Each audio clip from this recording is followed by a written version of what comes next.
The cold was the first thing he felt. Not the kind of cold you feel when you forget your jacket in November. The kind of cold you feel when your body hasn't eaten in 3 days and the rain is pounding against your ribs, which are sticking out through your shirt. Noah opened his eyes and saw a wooden sign right in front of his nose.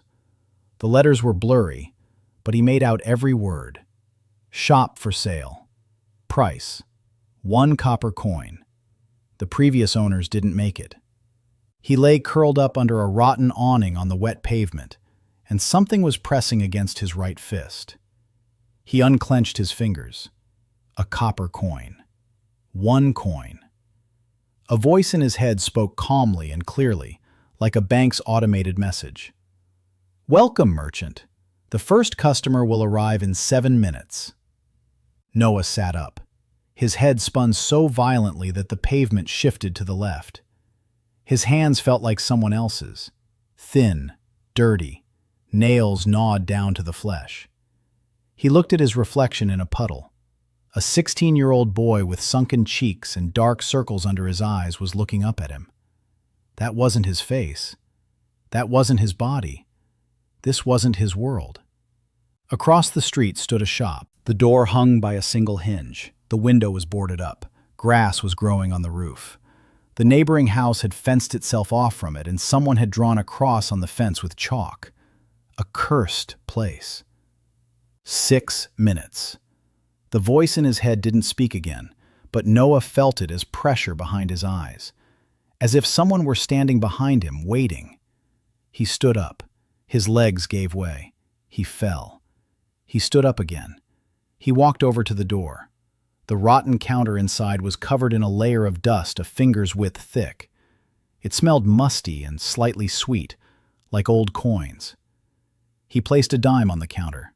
The coin clinked, and the sound was unnaturally loud, as if the shop had been waiting for that sound for 17 years.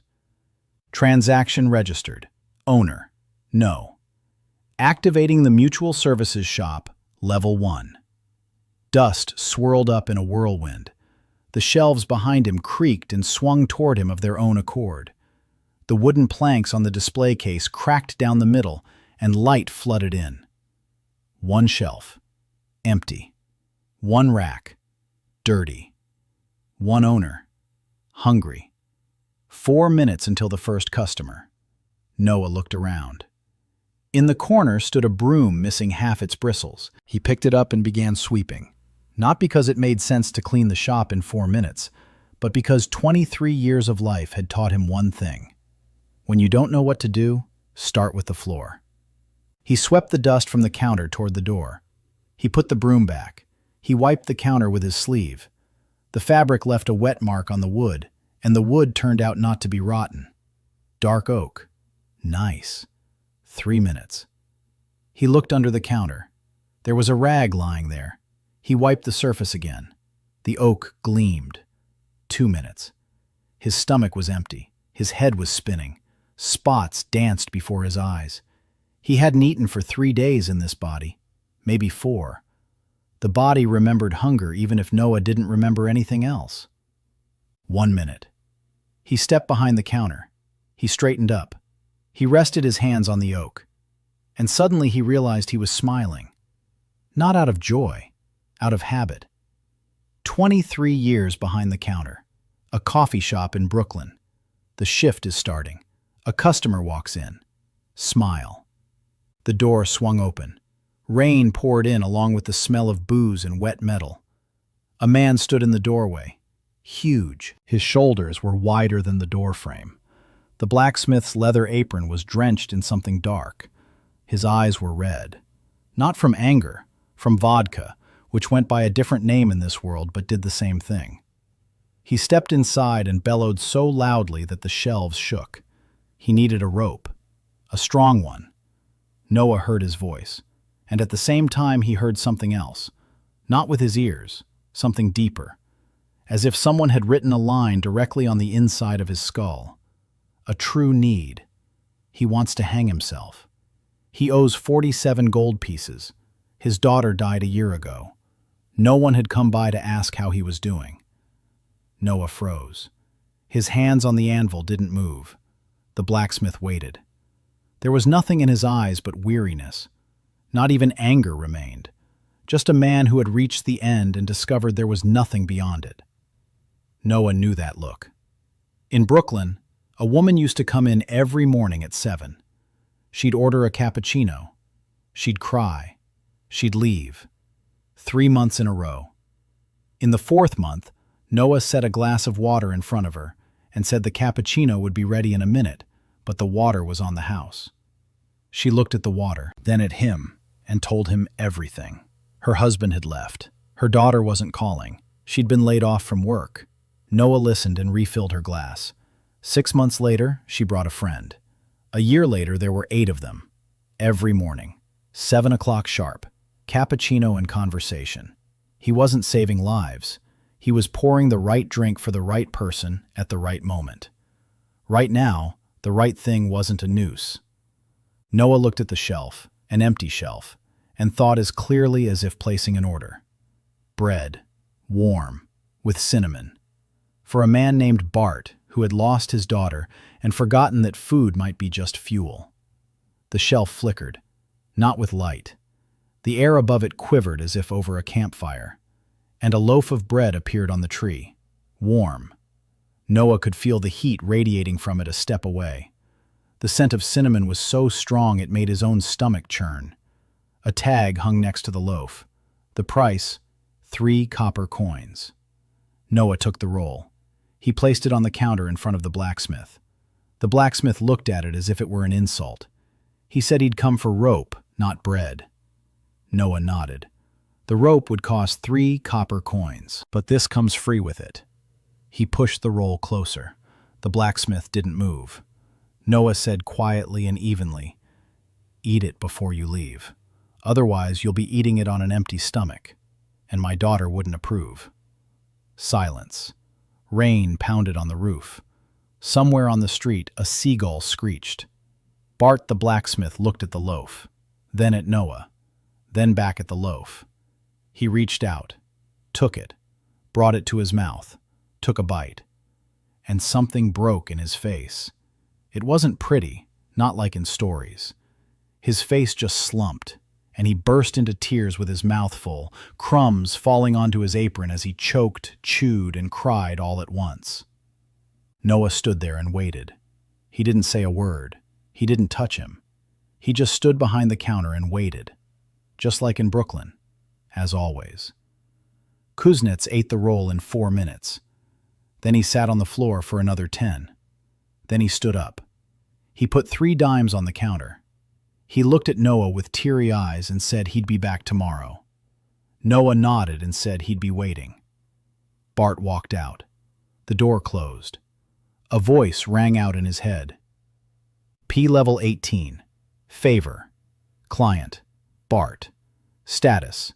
Potential anchor. Shop level. Elevated. 2 out of 5. Basement unlocked. The floor beneath his feet trembled.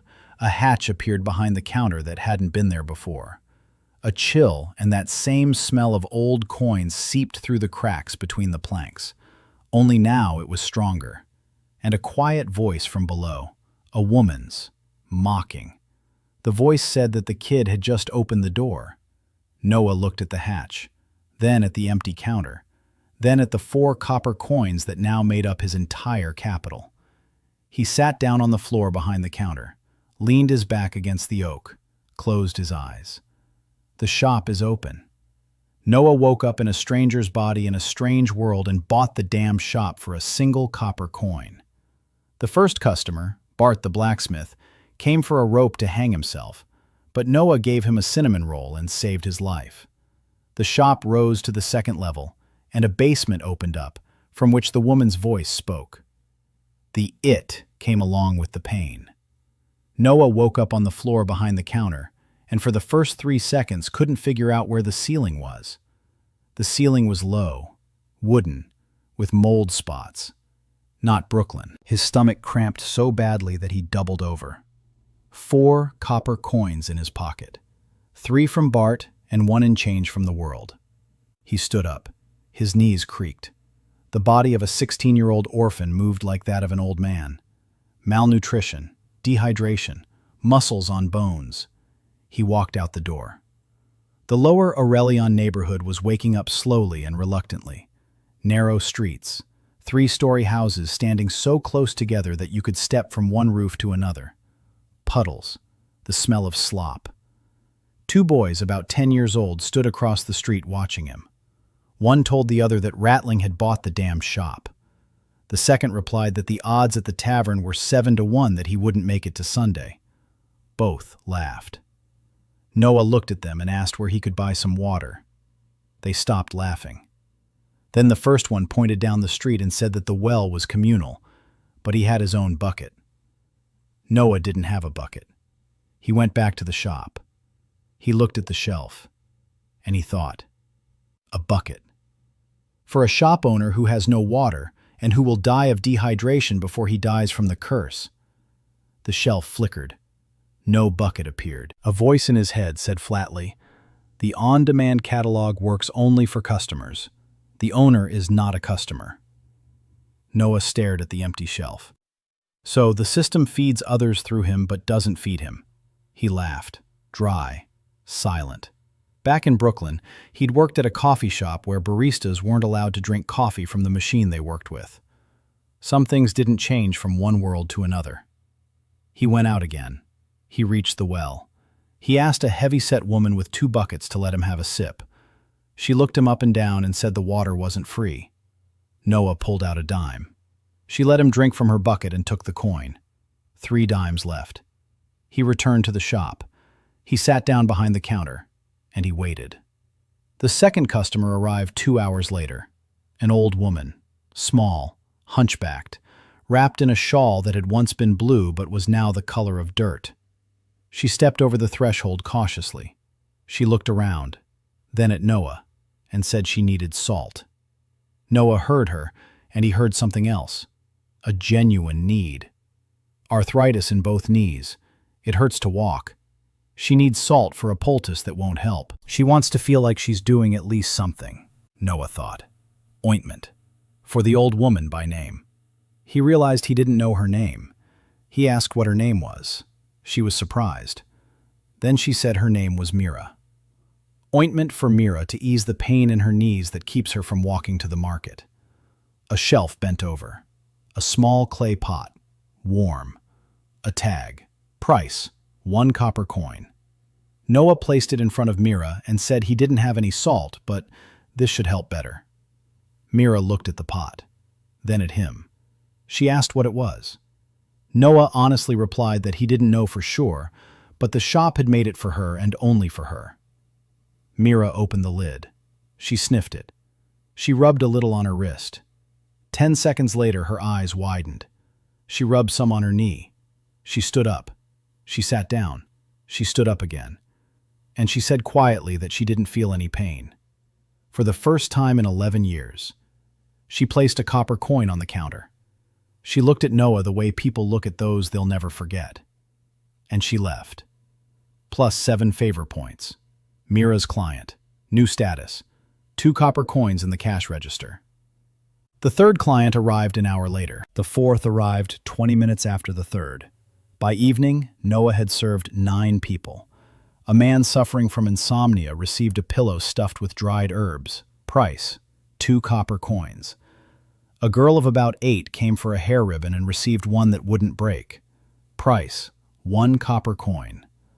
A mother carrying an infant came for milk and received a bottle of warm milk that wouldn't sour for 3 days. The price was 1 copper and a lullaby. Noah didn't understand the last part of the price. The voice explained. The customer had to sing a lullaby to the child tonight. That was part of the payment. The woman nodded. Her lips were trembling. Noah realized she had never sung to the child. The system knew this. By closing time, there were 14 copper coins in the cash register. Noah counted them 3 times. He quickly did the math in his head. 14 copper coins is about 1/10 of a silver coin. 40 gold coins is 4,000 silver coins. That's 40,000 copper coins. He had 14. 27 days until the inspector's visit. Noah counted again. If he sold 14 copper coins a day for 27 days, that would be 370 copper coins. Less than one gold coin. He needed 40. He leaned against the counter. The math was bad. The math was hopeless. But the shop was alive. It created things out of nothing. It read people more deeply than they read themselves. And it had chosen him. Noah closed his eyes and thought of the basement. The hatch was warm when he placed his palm on it. Not hot, warm, like a mug of coffee held in your hands for 5 minutes. The voice from below said nothing, but Noah sensed a presence. Someone was waiting down there, someone patient. He decided not to go down today. In Brooklyn, he'd learned one rule: don't open the back room until you've taken care of the sales floor. He lay down on the floor. His stomach ached from hunger. 14 pennies in the cash register, and he couldn't spend a single one on food for himself. The system didn't feed the owner. The market had closed an hour ago. He closed his eyes. A knock on the door. Noah opened his eyes. It was dark. The knock came again. He got up and opened the door. Bart was standing on the threshold.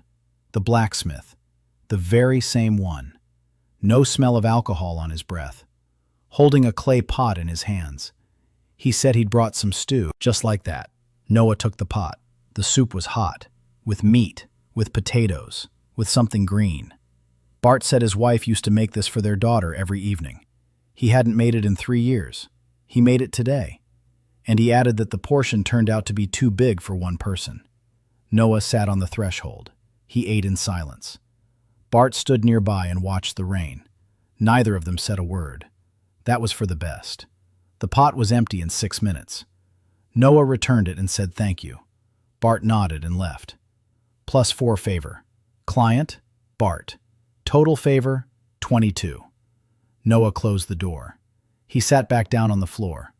For the first time in 4 days in this body, his stomach didn't hurt. He looked at the hatch leading to the basement. Silence. Then a woman's voice from below said quietly that she liked the blacksmith. Noah replied into the void that he did too. The voice chuckled and fell silent. Noah closed his eyes. Day 2. 14 copper coins. 9 clients. 1 pot of soup. 26 days until death or the tax. He fell asleep in 3 seconds. Noah survived his second day at the shop and served 9 customers, earning a copper or 2 per item. The math is hopeless because he needs 40 gold, and there are only 14 coppers in the cash register. Bart the blacksmith brought him some soup in the evening, and his favor rose to 22. On the 3rd day, the inspector. Not on schedule, just to show who's in charge here. Noah was standing behind the counter when the door flew open and 3 men entered the shop.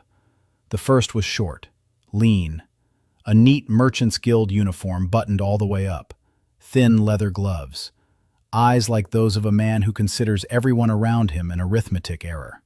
Dorian Folk, tax inspector. Behind him were 2 others, broad-shouldered, silent, hands in gloves with reinforced knuckles. Noah had seen men like this in Brooklyn. Debt collectors. Only here they wore the guild's badges. Dorian surveyed the shop, the shelf, the counter, the ceiling. Noah. He examined everything with the same expression on his face, like a man who walked into a restroom and found it dirty. He said the shop had been registered to a new owner 3 days ago. The tax on an unregistered retail outlet is 40 gold pieces a month. The first payment is due in 25 days. Noah nodded and asked if he could have a receipt. Dorian blinked. He wasn't used to politeness in this neighborhood. Usually, people here shouted, cried, or tried to run away. He took a sheet of parchment out of his bag and placed it on the counter. 40 gold pieces, 25 days, the inspector's signature, the guild seal. Noah took the receipt and folded it neatly. He thanked the inspector for his visit. Dorian frowned. Then he turned toward the door. Then he stopped. He said that the previous owner had also been polite. For the first 2 days. On the 3rd, he tried to escape across the roof. On the 4th, he was found dead in the basement, with a smile on his face. Noah listened. The salesman's intuition worked on the inspector just as it did on anyone else. Genuine need. His wife left 4 months ago. He drinks alone in the evenings. He's afraid he'll be replaced by someone younger. He breaks debtors' fingers because it's the only thing that gives him a sense of control. Noah took note. He didn't say a word. Dorian left. The guards followed him. The door closed. 25 days. Noah looked at the cash register. 22 coins from last night's customer and the 2 from this morning. He needed 40,000. He sat down on the stool that Bart had brought that morning, along with another pot of stew and a piece of bread. Bart came by every morning now. He didn't buy anything. He just left the food and left. His favor was growing by 1 or 2 points a day, Noah thought. Pennies won't solve the problem. I need a different approach. He needed customers who paid more. But the shop set its own prices. Noah couldn't charge 10 gold pieces for a loaf of bread. The price depended on the customer's pain and on what they could afford to give without harming themselves. For old Mira, it was 1 copper coin. For a mother with a baby, 1 copper coin and a lullaby. The system was fair, and that fairness was ruining his math. Around noon, a girl walked into the shop. Quick, nimble, eyes like a cat that had already picked out what to steal. She was about 17. Her hair was short and dirty. On her left arm was a burn scar. She moved like someone accustomed to grabbing anything of value and running. Noah saw her hand slide toward the shelf. On the shelf lay fresh bread for the next customer. The system had created it a minute ago at Noah's request for an elderly man with a cough who lived 3 houses down and had promised to stop by after lunch.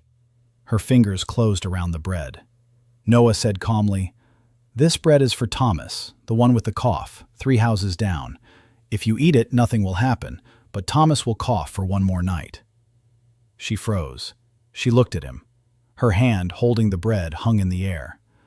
Noah said he could make another one for her, if she'd tell him her name. She was silent. Then she said her name was Isla. Noah thought, bread for Isla. And at the same moment, the merchant's ear spun the thread so long that Noah's vision went dark. True need. Ren's younger brother, 8 years old, a black cough. He's been sick for 3 months. The medicine costs 200 gold pieces. She steals food to feed him. She sleeps under a bridge. Her mother was a priestess of something. Her father is unknown. She's afraid her brother will die while she's looking for money. Noah kept a straight face. In Brooklyn, he'd learned not to change his expression when a customer tells a terrible story. No one wants to see pity from the person behind the counter. He asked where her brother was now. Ayla didn't answer. Then she said that questions cost more than bread. Noah nodded. He thought about it again. Syrup made from honey and moonroot. For a boy named Ren, 8 years old, with a black cough that's been killing him for 3 months. Polka blinked. A small bottle. Dark glass. Warm. A price tag. 4 copper coins. Noah set it on the counter next to the bread he'd ordered separately. Bread for Ayla, who hadn't eaten in 2 days. Price, 0. Free. Noah blinked. Free. For the first time, the system hadn't assigned a price. He looked at the voice in his head. There was no answer. He placed the bread and the bottle on the counter and told Ayla that the bread was free, but the syrup cost 4 copper coins. Black cough syrup. For her brother. Ayla didn't move. Her face turned white, then red, then white again. She asked how he knew. Noah didn't answer. She asked louder. He said the shop knew what it needed to know to help, nothing more. She stood there for a minute. Then she reached into her pocket. She pulled out some copper coins. 1, 2, 3. 3 copper coins. She had 3. She needed 4. She looked at the coins in her palm, then at the little bottle, then at Noah. And in her eyes appeared what Noah had seen hundreds of times in Brooklyn. Shame. The shame of someone who doesn't have enough money for the one thing that matters most. Noah opened the cash register. He took out 1 copper coin. He added it to her 3. He said it was an advance. She could work it off whenever she wanted. The floors in the shop weren't going to clean themselves. Isla grabbed the bottle, the bread. She looked at Noah. He saw her mouth twitch. She wanted to say something. She couldn't. She turned and ran off. The door slammed shut. 3 copper coins lay on the counter, plus 15 favor points. Customer, Isla Ren. Status, new. The assistant skill has been unlocked. Noah sat down. 1 copper coin was missing from the cash register. He counted. 24 copper coins minus 1. 23. He'd spent money he didn't have on medicine for someone else's child. His math had gotten even worse. He smiled. That evening she returned, with a knife. Noah opened the door and saw her on the threshold, soaked, with a knife in her right hand. She said she'd come to check. If he was a sorcerer, she'd slit his throat. If he was a mage, she'd run away. If he was a merchant, she had nothing to lose anyway. Noah asked if the syrup had helped. Ayla lowered the knife, then her hand, then her head. She said that Ren had fallen asleep without coughing for the first time in 3 months. Noah opened the door wider and said it was dry inside, and that he still had half of Bart's stew left. Ayla came in. She ate in silence. Then she lay down in the corner, wrapped in the rag Noah had given her instead of a blanket. Noah lay down behind the counter. Before falling asleep, he heard a voice from the basement. The voice said that the girl smelled familiar. Noah didn't answer. He was thinking about 23 copper coins and 25 days, and about how justice is an expensive luxury for a man without money. Inspector Dorian Folk came in person and gave Noah 25 days for 40 gold pieces. Ayla came to steal some bread, but instead medicine for her sick brother instead, and stayed the night in the shop. A voice from the basement said that Ayla smelled familiar. Ayla stayed. Not because Noah asked her to, because in the morning she got up before him and washed the floor. Noah woke up to the sound of a wet rag on the oak floor. She was on her knees, scrubbing the floorboards with the fury of someone used to working for every morsel. Noah sat up.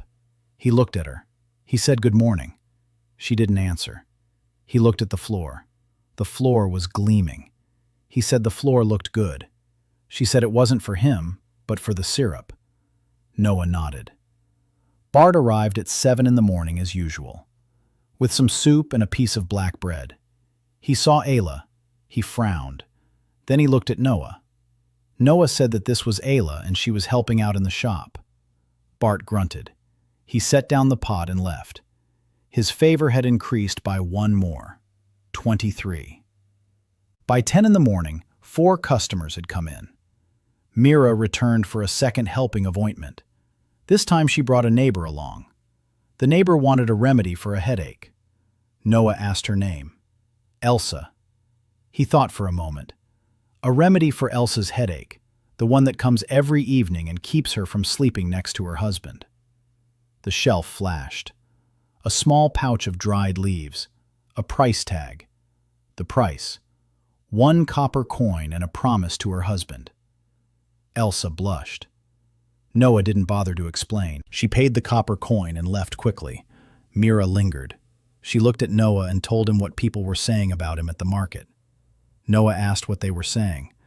Mira replied that half the neighborhood thought he was a sorcerer, and the other half thought he was a fool who would die in 3 weeks. Noah asked what she thought. Mira said she thought he had good ointment, and she left. Plus 3 favor points. Client, Mira, total 10. Status, repeat client, brings others. Noah made a mental note of this. 10. The system said that at 10, a client returns. At 20, they bring others. Mira had already brought someone at 10, so some people are faster. He was thinking about this when a man in an expensive coat walked into the shop. Not from the neighborhood. The coat was made of fine fabric. His boots were clean. His hands had no calluses. He looked at the shop as if it were a museum, with interest but no intention of buying anything. Noah activated the salesman's ear. True need. Nothing. Noah blinked. Nothing. The man had no true need. He hadn't come for help. The man introduced himself. Trade agent for the guild. His name was Marcus. He had come to take inventory of the shop ahead of a tax audit. Standard procedure. Noah nodded. Marcus took a parchment and a quill out of his bag. He began walking around the shop, taking notes. One shelf, one counter, one stool. The basement. He looked at the hatch and asked what was down there. Noah said he didn't know. He hadn't gone down there. Marcus made a note. Basement contents unknown. Then he looked at the shelf. 3 items lay on it. Bread for Thomas, a small bag of herbs for the next customer, and a small bottle of something warm. Marcus asked where the goods came from. Noah said it was internal shop information. Marcus raised an eyebrow. He made a note. Source of goods undisclosed. Suspected contraband. Ayla stood in the corner, clenching a rag so tightly that her knuckles turned white. Marcus looked at her. He asked who she was.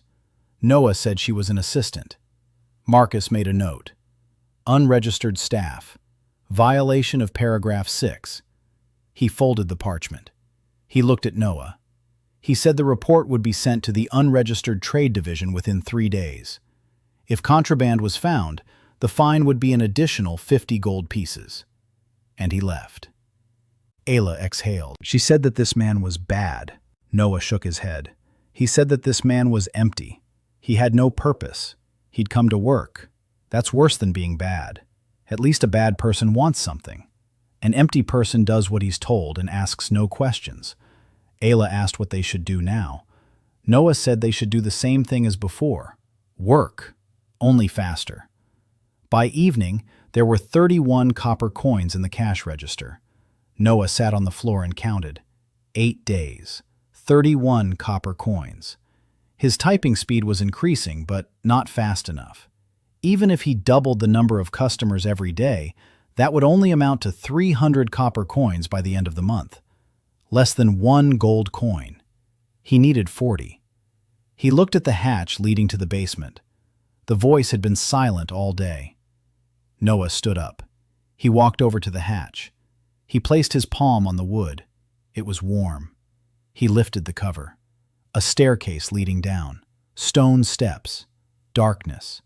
The smell of old coins grew thick as fog. He descended 3 steps. The 4th. The 5th. He stopped at the 6th. There was space below. A large one. He could sense it from the echo of his own breath. A woman's voice rang out from the darkness right in front of him. The voice asked what he wanted. Noah told the truth. He needed 40 gold coins in 20 days, otherwise the shop would close. The voice fell silent. Then it said that wasn't an answer. She asked what he wanted, not what he needed, what he wanted. Noah stood on the 6th step in the darkness and thought. Back in Brooklyn, during his interview at the coffee shop, they'd asked him why he wanted the job.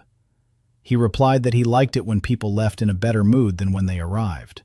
They hired him. 3 years later, the coffee shop closed because the rent went up. He wanted the same thing then as he does now, for a place where people come for help, not to close. He said this out loud. The voice in the darkness laughed, quietly, not maliciously, wearily. The voice said that 400 years ago, she'd wanted the same thing. And look how that turned out. Noah asked how it turned out. The voice answered with one word. Basement. Silence. Then the voice said it wouldn't give him any gold, but it would show him something. Tomorrow, if he came back. Noah went upstairs. He closed the hatch. Ayla was sitting in her spot in the corner, staring at him with wide eyes. She asked who he'd been talking to. Noah said the basement. Ayla said basements don't talk. Noah replied that everything in this shop talks. She pulled the rag up to her chin and turned toward the wall. Noah lay down behind the counter. 31 copper coins. 20 days. The guild agent had written smuggling in his report, and the voice in the basement had promised to show him something tomorrow. He closed his eyes and thought that at least in Brooklyn there were weekends. The guild had sent Agent Marcus to take inventory, and he'd noted a suspicion of smuggling, which carried the threat of an additional fine. Noah went down to the basement for the first time and spoke with a voice that called itself a victim of the very same thing that threatened Noah. The voice promised to show him what something the next day. In the morning, Noah went down to the basement. Isla was standing by the hatch, saying it was a bad idea. Noah said he'd run out of good ideas by the second day. He went down. 9 steps, darkness, the smell of old coins, and the voice. The voice said, "Look," and the basement lit up, not with fire. The walls simply became visible, stone, old, dry, and symbols were carved into every stone, hundreds, thousands. Noah stepped closer. The symbols were trade records, names, goods, prices, dates. 400 years of trade. Every transaction by every owner was carved into the stone of the basement. The voice said this was the shop's memory. Every item ever created here had left a mark, and every customer, too. Noah ran his finger along the wall. Names he didn't know, goods he didn't understand. A potion of oblivion, a key to a door that didn't exist, a song for the dead. The prices were strange, too. The third finger of the left hand, eye color for a single day, the ability to cry. Noah stopped. He looked at the voice, or rather, in the direction the sound was coming from. He asked why the prices were like that.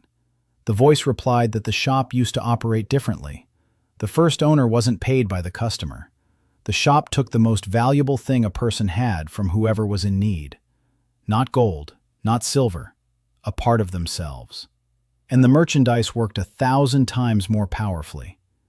But people left empty-handed, without fingers, without dreams, without the ability to love.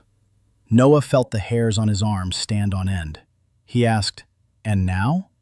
The voice replied that now the system was gentle, because Noah is gentle. The shop reflects its owner.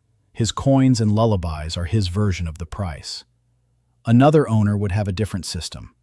The one before him took blood, literally, half a glass per item. Customers paid and came back, until they bled dry. Noah asked what happened to that owner.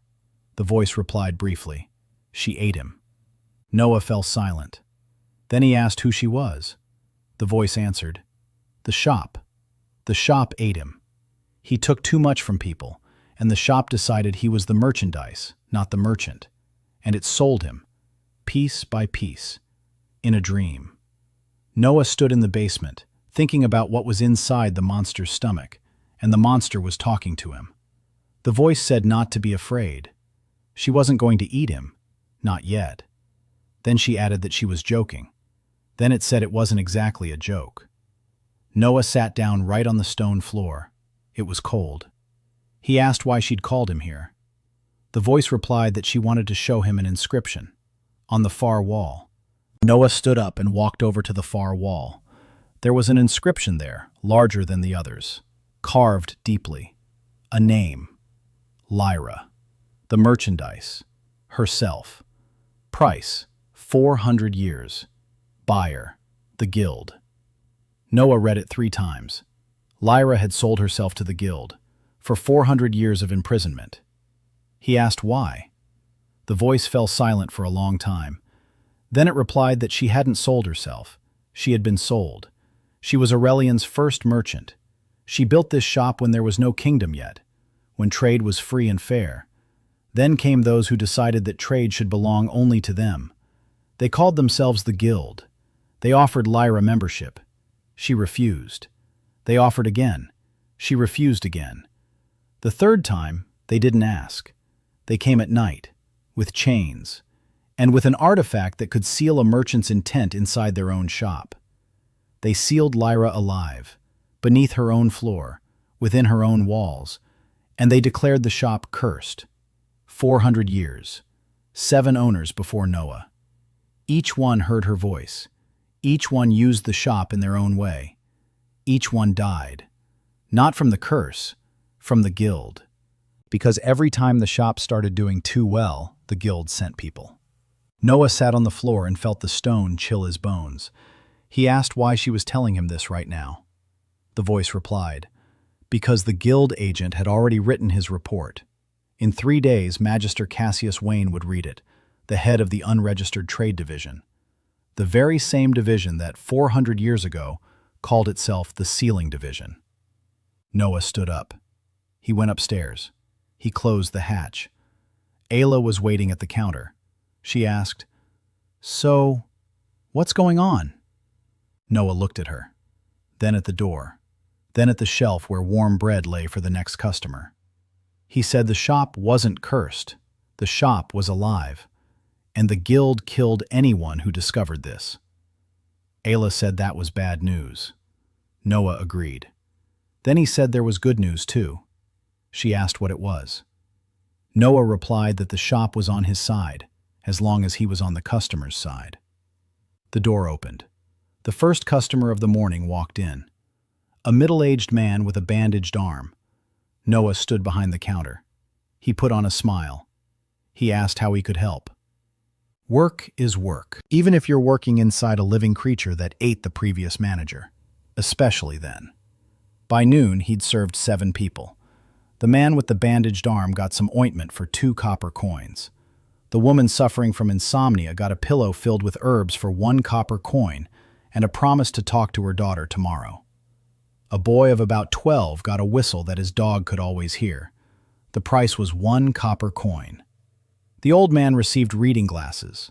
The price was 3 copper coins and 1 story from his youth, told aloud. The old man told the story right there in the shop, about the war, about a friend who had died, about a letter he never sent. Ayla listened from the corner and said nothing. Noah listened and wiped down the counter. When the old man left, Ayla said she had never heard anything like that before. Noah asked what exactly. She said she'd never seen a place where people paid with stories, and where stories were worth as much as money. Noah nodded. He'd known that for a long time. At a coffee shop in Brooklyn, regulars paid $4 for a latte. But they didn't come for the latte. They came because Noah remembered their names and asked how they were doing. $4 for attention. Here, the price was a dime and a story, a difference in currency. The essence was the same. After lunch, Ayla stepped out for half an hour and returned with her brother, Ren, 8 years old, skinny, pale, but he wasn't coughing. He stood behind Ayla and looked at Noah with big eyes. Ayla said that Ren wanted to look at the shop. Noah crouched down and asked Ren what he liked. Ren said quietly that he liked birds. Noah thought for a moment. A toy for Ren, an 8-year-old boy who loves birds and who had been sick for 3 months and hadn't seen the sky. A shelf caught his eye. A wooden bird the size of a palm. Noah picked it up and gave it to Ren. The bird was warm. Ren turned it over in his hands, and it spread its wings. It didn't come to life. It didn't fly. It just spread its wooden wings in the palm of his hand and froze. Ren laughed, the first time in front of Noah. The price tag on the shelf read, "Price 0. A gift." Noah checked the system, the second time for free, both times for Ayla's family. He made a mental note of it. Ayla stood behind her brother, biting her lip. She whispered to Noah that he was a strange merchant. Noah replied that it wasn't the first time he'd heard that. That evening, Bart came by with some soup and news. The news was bad. Bart had heard at the tavern that Inspector Dorian was telling everyone that the cursed shop was selling goods without the guild's mark. That was a serious accusation. No mark meant no intent. No intent meant smuggling. Smuggling meant the noose. Not the noose Bart had come for on the first day, a different one, in the square. Noah listened. He ate his soup. He thought. 20 days, 40 gold pieces, plus a possible 50 for smuggling, plus a possible execution. Ayla asked what he was going to do. Noah finished his soup, wiped his mouth, said he was going to do what he did best, sell. Only now he needed customers worth more than a copper coin, not by price, by weight. He needed clients whose favor could change the balance of power. He looked at the door. Somewhere in the city was a girl who cried every night out of fear of her own father, a princess whom no one took seriously. Noah didn't know when she would come, but he knew she would come, because the shop had already made tea for her. It stood on the shelf, waiting, warm, without a price tag. as if the shop hadn't yet decided how much it would cost to help the princess stop being afraid. Noah went down to the basement and learned Lyra's story. She was the first merchant of Aurelian, and the guild had sealed her away alive 400 years ago. Every previous owner had perished when the shop began to work too well. Ayla brought her brother Ren to the shop, and the system gave him a free gift. Tea with no price tag appeared on the shelf for a future customer, and Noah knew the princess would arrive soon. She came on the 12th day, in the evening, when the neighborhood was already growing quiet and the lamplighter walked down the street lighting the oil lamps. The door opened quietly, not like Bart's, not like Ayla's, quietly and cautiously, the way someone who's used to not drawing attention to themselves opens a door. A girl in a gray raincoat with the hood pulled down over her nose, a simple dress under the raincoat, shoes that didn't fit. Her hands were hidden in her sleeves. She looked like a maid from a middle-class home, but her shoes were handmade from calfskin. The coat had double stitching with silver thread. Noah noticed this in 2 seconds. In Brooklyn, he'd learned to tell from a client's shoes how much they were willing to spend. This girl could spend more than the entire neighborhood in a month. But she hadn't come for that. The salesman's intuition kicked in. A genuine need. Fear. Her father beats her for low grades on her magic exam. The third princess. No one stands up for her. Her mother died when she was 6. Her older sisters consider her a burden. She wants one night without nightmares. Noah stood behind the counter, holding his face. A princess. In his shop. In Lower Aurelian. In this cursed orphan's shop. He looked at the shelf. The tea was still there, warm, still without a price tag. The girl approached the counter. She didn't pull up her hood. Her voice was quiet and even. Too even for someone who was 17. That's what people say who are used to the idea that any word could be a reason to be hit. She said she needed tea, the kind that helps you not be afraid. She'd heard that this shop sold strange things. Noah nodded. He took the tea from the shelf and set it in front of her. It was hot. Steam rose steadily, and it smelled of something floral. Not jasmine, but something Noah didn't recognize. She looked at the cup, then at him, waiting for a catch. Noah said the tea was ready. She could drink it there if she wanted. The stool was free. She sat down. She wrapped both hands around the cup. Noah saw that her fingers were trembling. She drank slowly. Ayla stood in the corner, eyeing the stranger suspiciously. Noah saw her hand creeping toward the knife at her belt. He shook his head almost imperceptibly. Ayla stopped. The princess finished her tea. She set the cup down. She sat there for a minute, 2, 3. Then she raised her head. Her eyes were wet. She said quietly that she hadn't felt this way in a long time. Noah didn't ask how exactly. He didn't need to. She felt safe. For the first time in a long time. She reached into her pocket and pulled out a silver coin. She placed it on the counter. Noah looked at the coin, then at the price tag that had just appeared on the shelf. The price was 1 copper coin. A silver coin was worth 100 copper coins. She'd overpaid 100-fold. Noah took 1 copper coin from the cash register and placed it next to the silver one.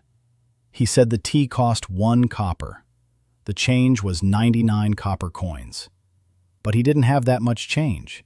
He could leave the silver coin as credit for the next 99 cups. She looked at him. Under her hood, he saw her lips twitch. Not a smile, an attempt. She nodded, stood up, walked toward the door, stopped. Without turning around, she said she'd come back tomorrow. Noah said he'd be waiting. She left. Plus 22 favor points.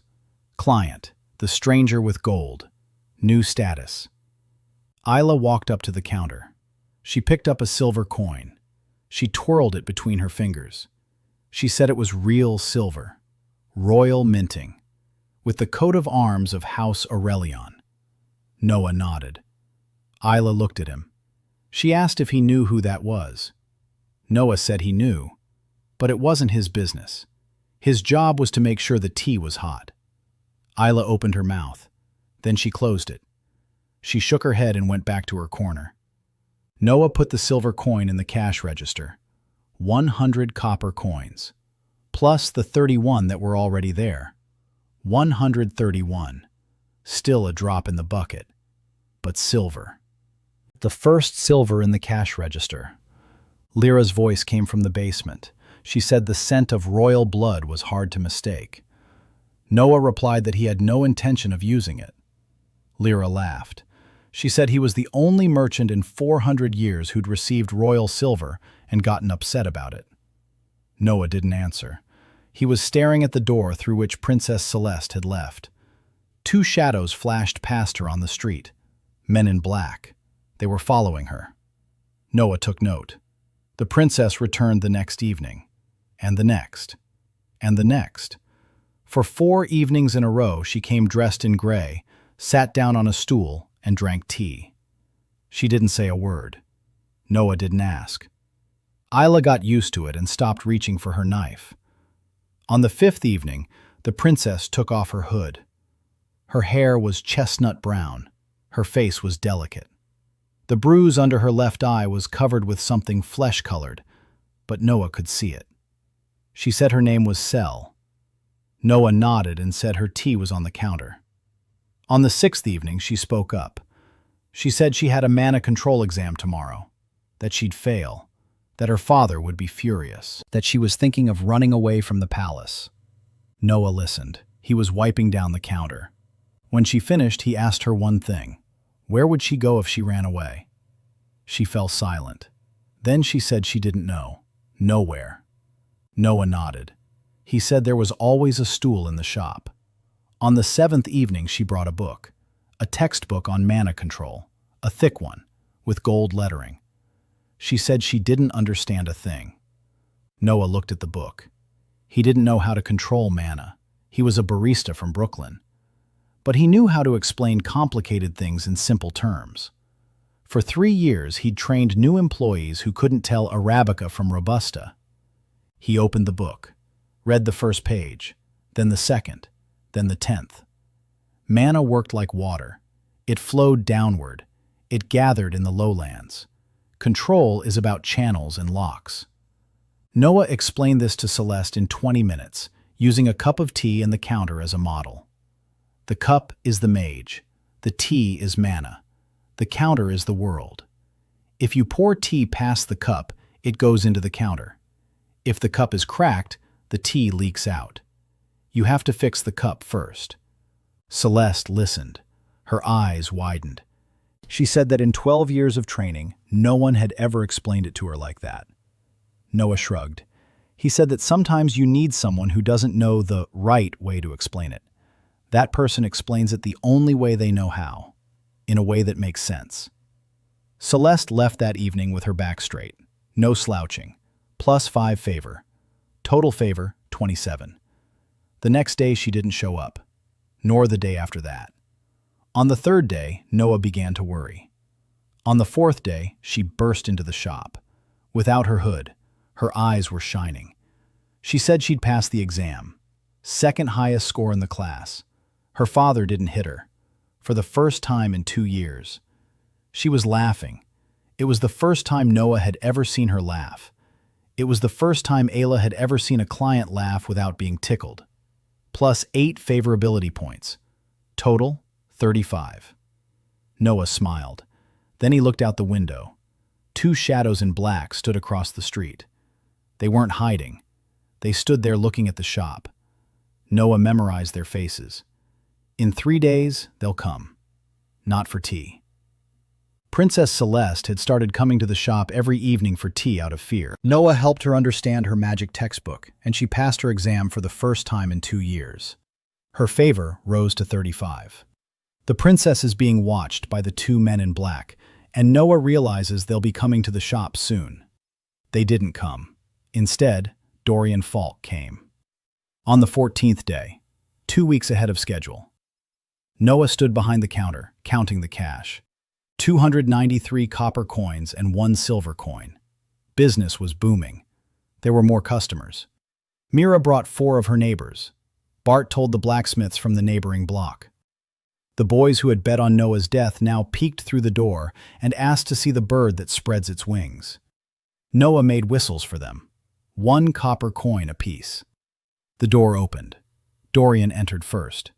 Behind him were 2 security guards, and 2 more, 4 of them, not 2 like last time. Dorian was smiling, a sinister smile, the smile of a man who'd come for pleasure, not for work. He said he'd come for an early inspection. Guild Decree, Paragraph 14, Section 7. The inspector has the right to demand early payment of the tax if there is suspicion that the retail outlet will be closed before the deadline. Noah listened. The merchant's intuition was working. Dorian's true need hadn't changed. Loneliness, fear of being replaced, alcohol in the evenings. But now something else had been added to that. Anger, directed at Noah personally. Dorian had heard that the shop in the lower quarter was thriving, that people were going to the orphan instead of licensed merchants. That old woman Mira had stopped buying ointment at the guild pharmacy and was buying it at that damn shop for a copper. Every copper coin Noah makes is a copper coin missing from the guild's coffers. Dorian understood that. He said the tax had to be paid today, 40 gold coins, right now, or else the debtor's brand and the shop's closure. Ayla stood behind Noah. He could feel her tense up. The neighborhood was gathering. Through the window, Noah saw people coming out of their houses. Mira, Elsa, a man with a bandaged arm, boys with whistles. They stood in the street and watched. They were waiting. Everyone knew there weren't 40 gold coins in the orphan's cash box. Noah looked at Dorian, then at the cash box. 293 copper coins and 1 silver. That's about 4 silver coins. 40 gold coins is 4,000 silver coins. He had 1% of the amount needed. Dorian was looking at him and waiting, savoring the moment. Noah opened his mouth. And at that moment, the door behind Dorian swung open. Bart walked in. The blacksmith was wearing a clean shirt, shaven, sober. He was holding a wooden box in his hands, an old one, dark wood, brass corners. He walked past the guards, who parted because Bart was broader than any of them. He approached the counter, set down the box, opened it. Inside lay coins. Not copper, not silver, gold. But not ordinary ones, dull, bearing a coat of arms Noah hadn't seen on modern coins. A crown with 7 points instead of 5. The profile of a beardless king. The year of minting had been worn away by time. Bart said quietly, "These are coins from Aurelian's first minting. My great-grandfather received them from the first king in exchange for the sword he forged for the coronation. A family heirloom. 400 years in a box." He looked at Noah, then at the crowd outside the window, and said loudly, so everyone could hear. Noah gave him his life for 3 copper coins. He's giving Noah 40 gold coins for his life. It's all fair. Silence. Dorian stared at the coins. His expression changed. First, surprise. Then, realization. Then, pallor. The first issue coins weren't worth 40 gold pieces. They were worth 20 times that. Each coin was an antique, a collector's item, a historical treasure. There were 40 coins in the box, 800 gold pieces at market value. Bart was giving them away as if they were 40 ordinary ones. Noah looked at the box, then at Bart, then at the box again. He couldn't take it. It was a family heirloom, 400 years old. The only thing Bart hadn't drunk away after his daughter's death. Noah shook his head. He said he couldn't accept it. Bart looked at him. The blacksmith's eyes were calm, clear. He said that Noah could, and should, because an heirloom is dead if its keeper is dead, and he was supposed to have died 12 days ago. The rope cost 3 copper coins. The roll of bread cost the same. But the roll of bread saved a life, while the rope would have taken one. These coins belonged to a dead man who got a second chance. Let them pay for the shop's second chance. Noah stood behind the counter. Ayla, behind him, sniffled. The crowd outside the window was silent. Noah took 1 coin from the box, just 1. He placed it on the counter. He closed the box and slid it back toward Bart. He said he'd take one. One coin of the first minting is worth 20 gold pieces. He'll earn the remaining 20 himself, over the remaining days. Bart frowned. He opened his mouth. Noah raised his hand. He said this was his shop and his terms. 1 coin and a handshake. Bart stared at him for 5 seconds. Then he held out his hand. They shook hands. The blacksmith's palm felt like sandpaper. Plus 13 favor points. Client, Bart. Total, 35. 15 to go until the anchor. Noah turned to Dorian. He placed the first mintage coin on the counter in front of him. He said that this was 20 gold pieces toward the tax. He would pay the second half on time. By law, partial payment suspends collection until the end of the period. Paragraph 9.2. Dorian looked at the coin, then at Noah. He hadn't expected this, neither the box nor the knowledge of the paragraphs. He took the coin, stuffed it into his pocket, said the balance was due in 11 days, not a day later, and he walked out. The guards followed him. The crowd outside the window erupted, shouts, clapping. Someone blew the whistle that Noah had sold for a copper. The boys were yelling. Mira was crying. Elsa was hugging Mira. Noah stood behind the counter, doing the math in his head. 20 gold pieces in 11 days. 200 copper coins a day. Current revenue, 35 copper coins a day. He needed to increase it 6-fold. Impossible. He looked at Ayla. Ayla looked at him. She said he was an idiot. He could have taken all 40. Noah nodded and said he could have. But then Bart would have given up everything he had. And a merchant who takes everything from a customer isn't a merchant. He's a robber. Lyra's voice came from the basement, quiet, almost gentle. She said that the previous owners would have taken everything, every single one of them. And every single one of them is dead. Plus 1% for waking up. Lyra is 2 out of 100. Noah closed the register. He looked at the crowd outside the window. They were dispersing slowly, discussing, laughing. For the first time in a month, the neighborhood was laughing. 20 gold pieces, 11 days. Impossible. But the register is open, and the first customer will be here tomorrow at 7 in the morning. Bart will bring some soup. Celeste will come by for tea. Mira would come for some ointment. And maybe tomorrow someone new would walk in. Someone with a need that could be measured not in copper coins, but in silver. Or in gold. Noah closed the shop. He lay down behind the counter. He closed his eyes. And he heard heavy footsteps on the street. Metallic. Rhythmic. The footsteps of a man in armor. They stopped at the door, paused, and left. Noah didn't open his eyes. He knew the night would return. They always come back. When they find a place where they can set down their shield. Dorian folk came for an unscheduled inspection, demanding 40 gold pieces immediately. Bart brought a box of first minting coins worth 800 gold pieces, but Noah took only one, a 20 gold piece. He needed to earn another 20 in 11 days, and at night, someone in armor stopped at the shop door. The night came in the morning, not at 7, when Bart usually arrived, at 6, when the neighborhood was still asleep and fog was creeping across the cobblestones. Noah woke up to a knock. Not a loud one, a polite one. 3 knocks with equal pauses. That's how a person knocks who knows how to break down doors but chooses not to. He opened the door. A woman, a head taller than him, black hair pulled back into a ponytail. Her face bore a thin scar running from her temple to her chin. She wore the armor of the Order of the Silver Rose, white metal with a rose engraved on the breastplate. A sword hung at her belt, a long one, in a white leather scabbard. Her eyes were dark and watchful. She looked down at Noah, and he felt she was sizing him up, not as a threat, but as a challenge.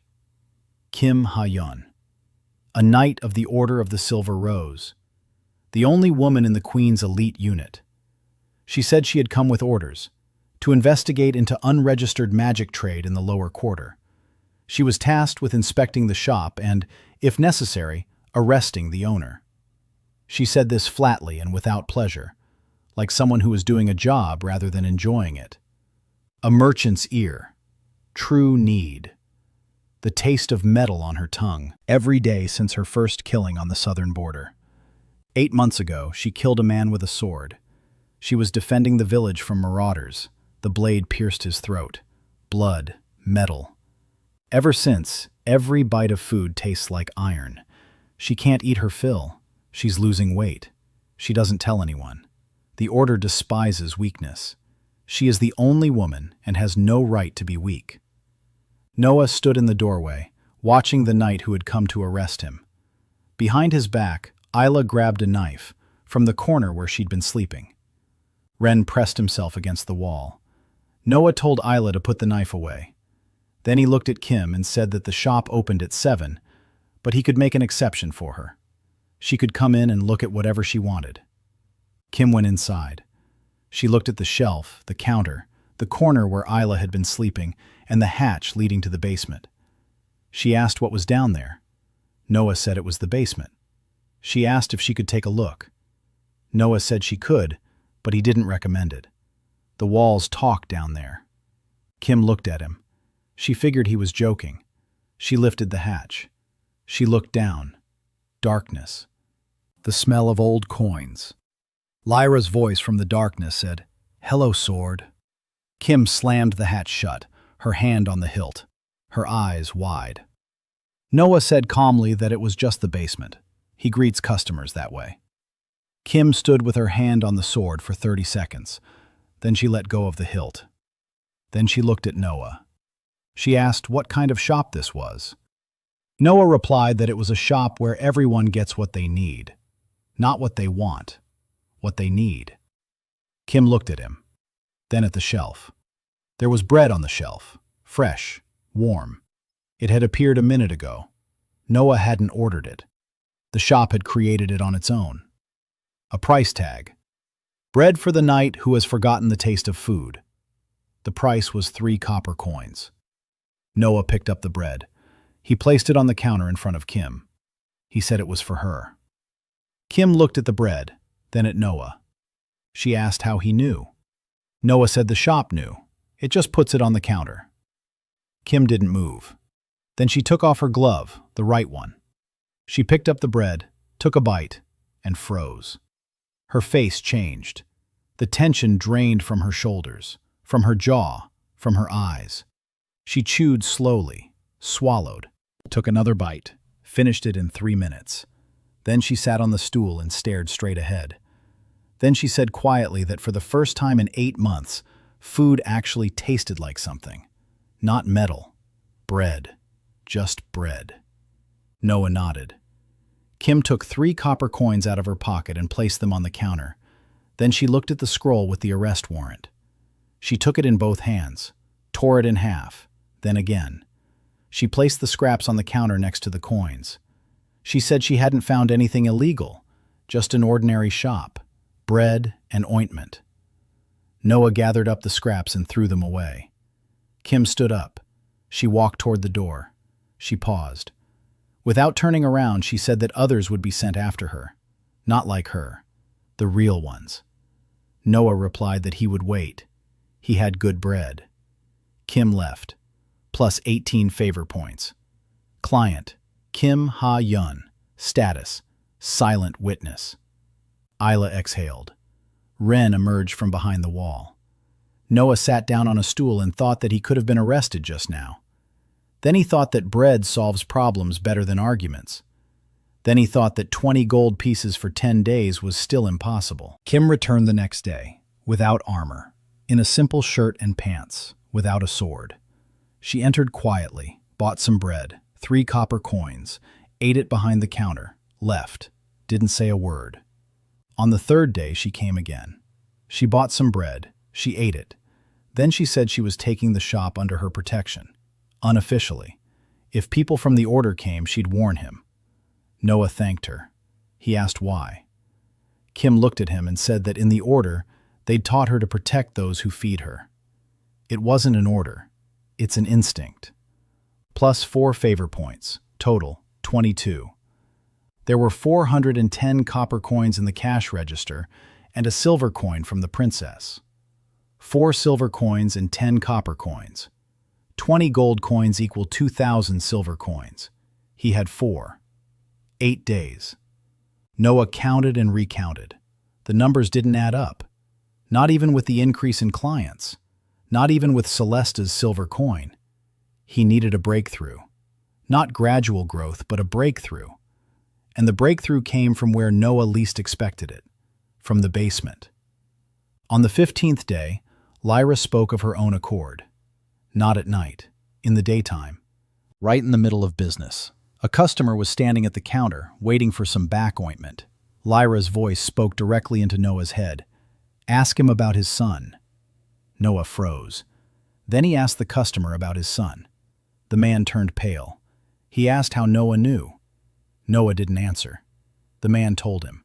His son was in the army on the southern border. The plague. No letters for 3 months. He feared his son was dead. Noah thought for a moment. A letter for the father that would tell him his son was alive. A flash of inspiration. An envelope. Sealed.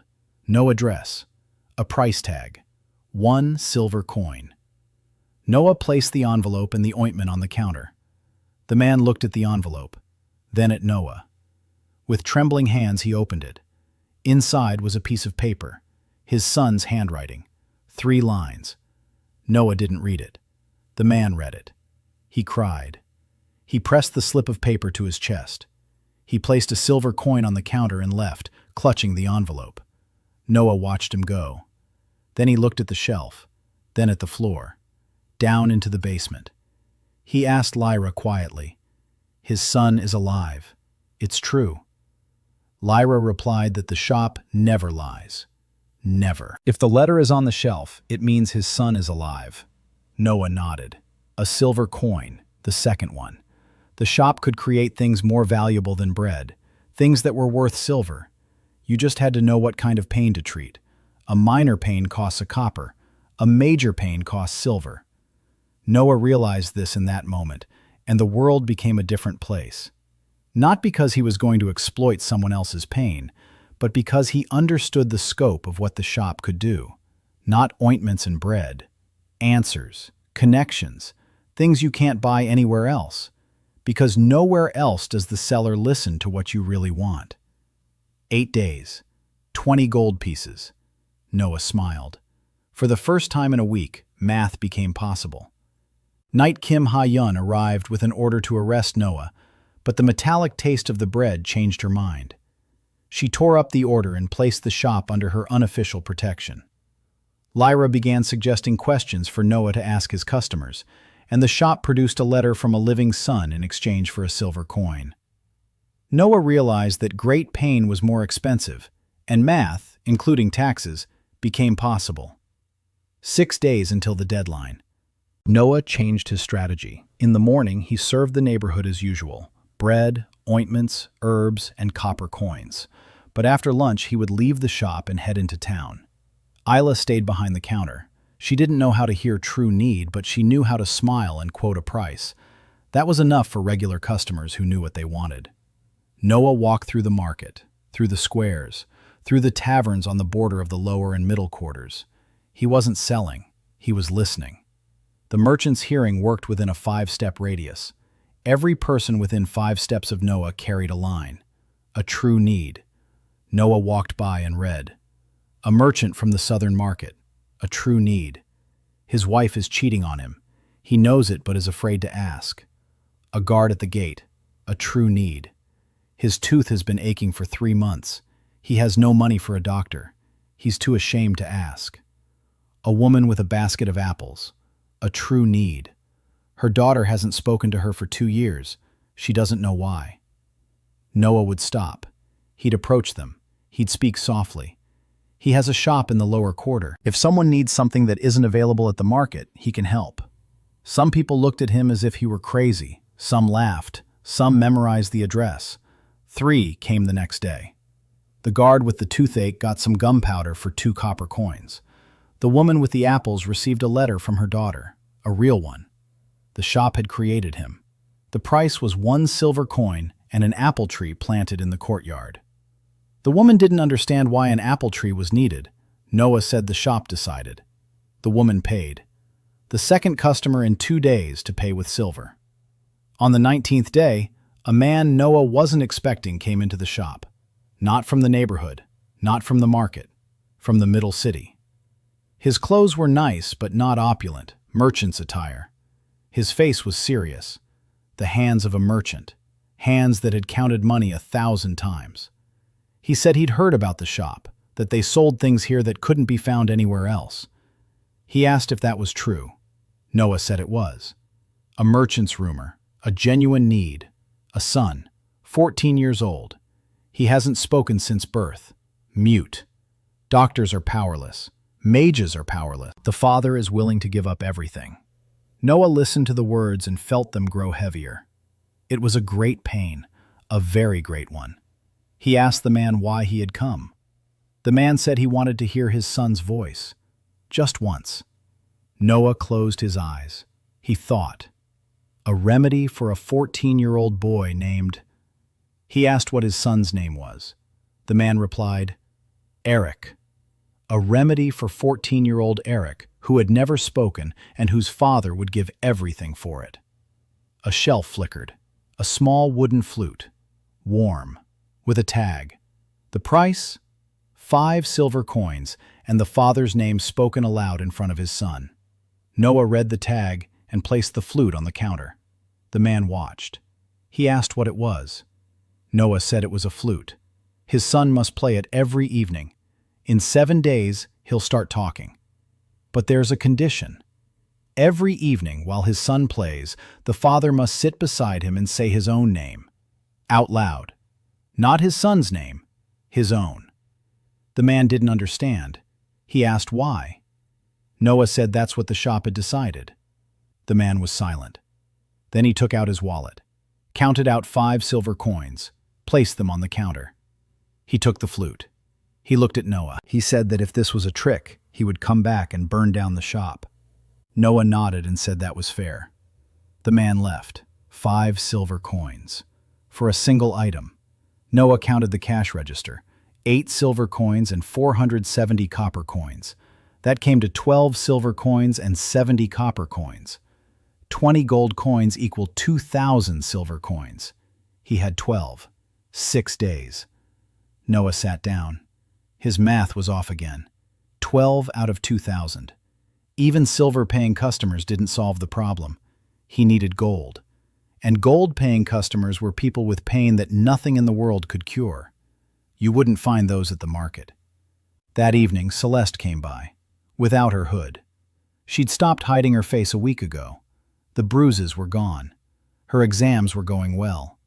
She drank tea and talked about the palace, about her sisters who ignore her, about her father who told her for the first time that she wasn't a disgrace, about how she wants to change the trade law when she grows up.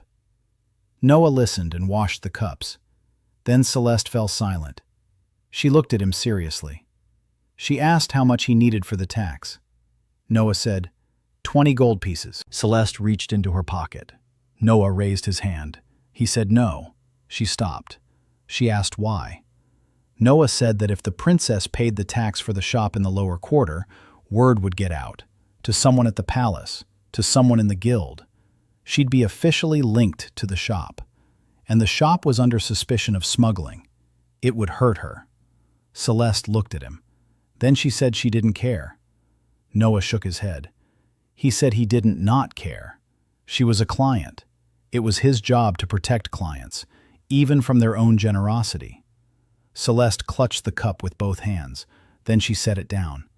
Then she said quietly that he was the first person to refuse her money, not because it was dirty, but because it would cause her trouble. Plus 7 favor points. Total, 42. She left. Noah sat alone. Ayla was asleep. Ren slept next to her, holding a wooden bird. 20 gold pieces. 5 days. Impossible. Lyra's voice came from the basement. She asked if he wanted a hint. Noah said yes. Lyra said one word. Auction. Noah raised an eyebrow. He asked what kind of auction. Lyra explained. In 3 days, the guild's monthly auction would take place in Aurelian's central square. Merchants sell rare goods. Prices start at 1 gold. Anyone can list an item if they pay the entry fee, 2 silver. Noah asked what he could put up for sale. Lyra said he could create 1 item specifically for the auction, not for any particular person, but for the crowd. The workshop could do that, just this once, and the item would be special, because an item created by the primordial workshop for a crowd of eager buyers would absorb their greed and transform it into something incredible. Noah asked what exactly. Lyra laughed and said she didn't know. 400 years in the basement. She'd forgotten what the outside market was like. But she remembered one thing. When the shop was in full swing, a single item could feed the city for a month. Noah lay down on the floor. He closed his eyes. The auction. 2 silver coins for admission. 1 item. All or nothing. He drifted off to sleep, thinking about how he'd once bet everything on a new menu in Brooklyn. Lavender muffins. The owner said it was madness. The customers said it was the best thing they'd ever tasted. The coffee shop closed anyway a year later. But the muffins were good. The auction was in 3 days. Noah began looking for customers outside the neighborhood and found the father of a mute boy who paid 5 silver coins for a flute. Celeste offered to pay the tax, but Noah refused to protect her. Lyra told him about the guild auction, where Noah could put up 1 special item and earn 20 gold coins in one go. Noah spent 2 days preparing, not for the auction, but for the item itself. He didn't know what to create. The shop operated on a single principle: name a specific person's pain, and you'll receive a remedy. But an auction isn't a specific person. It's a hall, a crowd, dozens of people with different kinds of pain. Noah sat behind the counter and thought. Ayla asked what he was thinking about. Noah replied that he was thinking about what he could sell to everyone at once. Ayla said, "Food. Everyone eats." Noah looked at her, then at the shelf, then back at her. He said she was a genius. Ayla blushed and said she was just hungry. Noah went down to the basement. Lyra was waiting. He could sense her presence as a warmth to his left. He said he wanted to create a meal for the auction. Lyra asked what kind of meal. Noah thought for a moment. Coffee. There's no coffee in this world. No caffeine. No cappuccino. No latte. No espresso. 3 years behind the coffee counter. He knew coffee like no one else in this world, because in this world, it didn't exist. He told Lyra. Coffee. A drink from the world he came from. Bitter. Strong. It warms you from the inside. You wake up with the first sip. You get used to it with the second. You come back for the third. Lyra was silent. Then she asked who the coffee was for. Noah replied, "For everyone who's forgotten what morning smells like." Silence in the basement. A long one. Then Lyra said quietly that it was beautiful and silly, and that she liked it. She said the shop would give it a try, but she warned him. The auction item would take a lot of the shop's energy. She wouldn't be able to make any goods for the next 2 days. The shelves would be empty. Noah nodded. 2 days without business. 2 days without copper coins. For 2 days, his regular customers would come and see empty shelves. He went upstairs. He told Ayla that the shop wouldn't be open for 2 days. Ayla asked why. Noah said the shop was preparing something. Something big. Ayla asked what exactly. Noah said, coffee. Ayla asked what coffee was. Noah smiled and said she'd find out in 2 days. The first day without business. Customers came in. Mira for ointment, Elsa for herbs, a man with insomnia for a pillow. Noah stood behind the empty counter and explained, "The shop is closed for 2 days. Special circumstances." Some nodded, some grumbled. Mira said her knees were hurting again. Noah apologized. He said everything would be back to normal the day after tomorrow. Mira left, unhappy. -2 favor points, Mira's client. Total, 8. Noah felt a twinge. The system penalized him for dissatisfied customers, not with pain, but with a loss of connection. 2 points isn't much, But if Mira's score drops below 5, she'll stop coming back, and she'll stop bringing others. The auction price was rising. Day 2. More customers left dissatisfied. A total of -6 favor points across all customers. Bart came in with some soup and asked if everything was okay. Noah said he was preparing a surprise. Bart grunted and said that surprises usually end badly. Noah replied that usually, yes. But he wasn't an ordinary merchant. Bart didn't smile. His favor rating hadn't changed. 35. Anchors don't lose points for empty shelves. They don't trust the merchandise. They trust the merchant. On the evening of the second day, Noah went down to the basement. Lyra was different. Not her voice, her silhouette. It was the first time he'd seen her. Not clearly, like a reflection in murky water.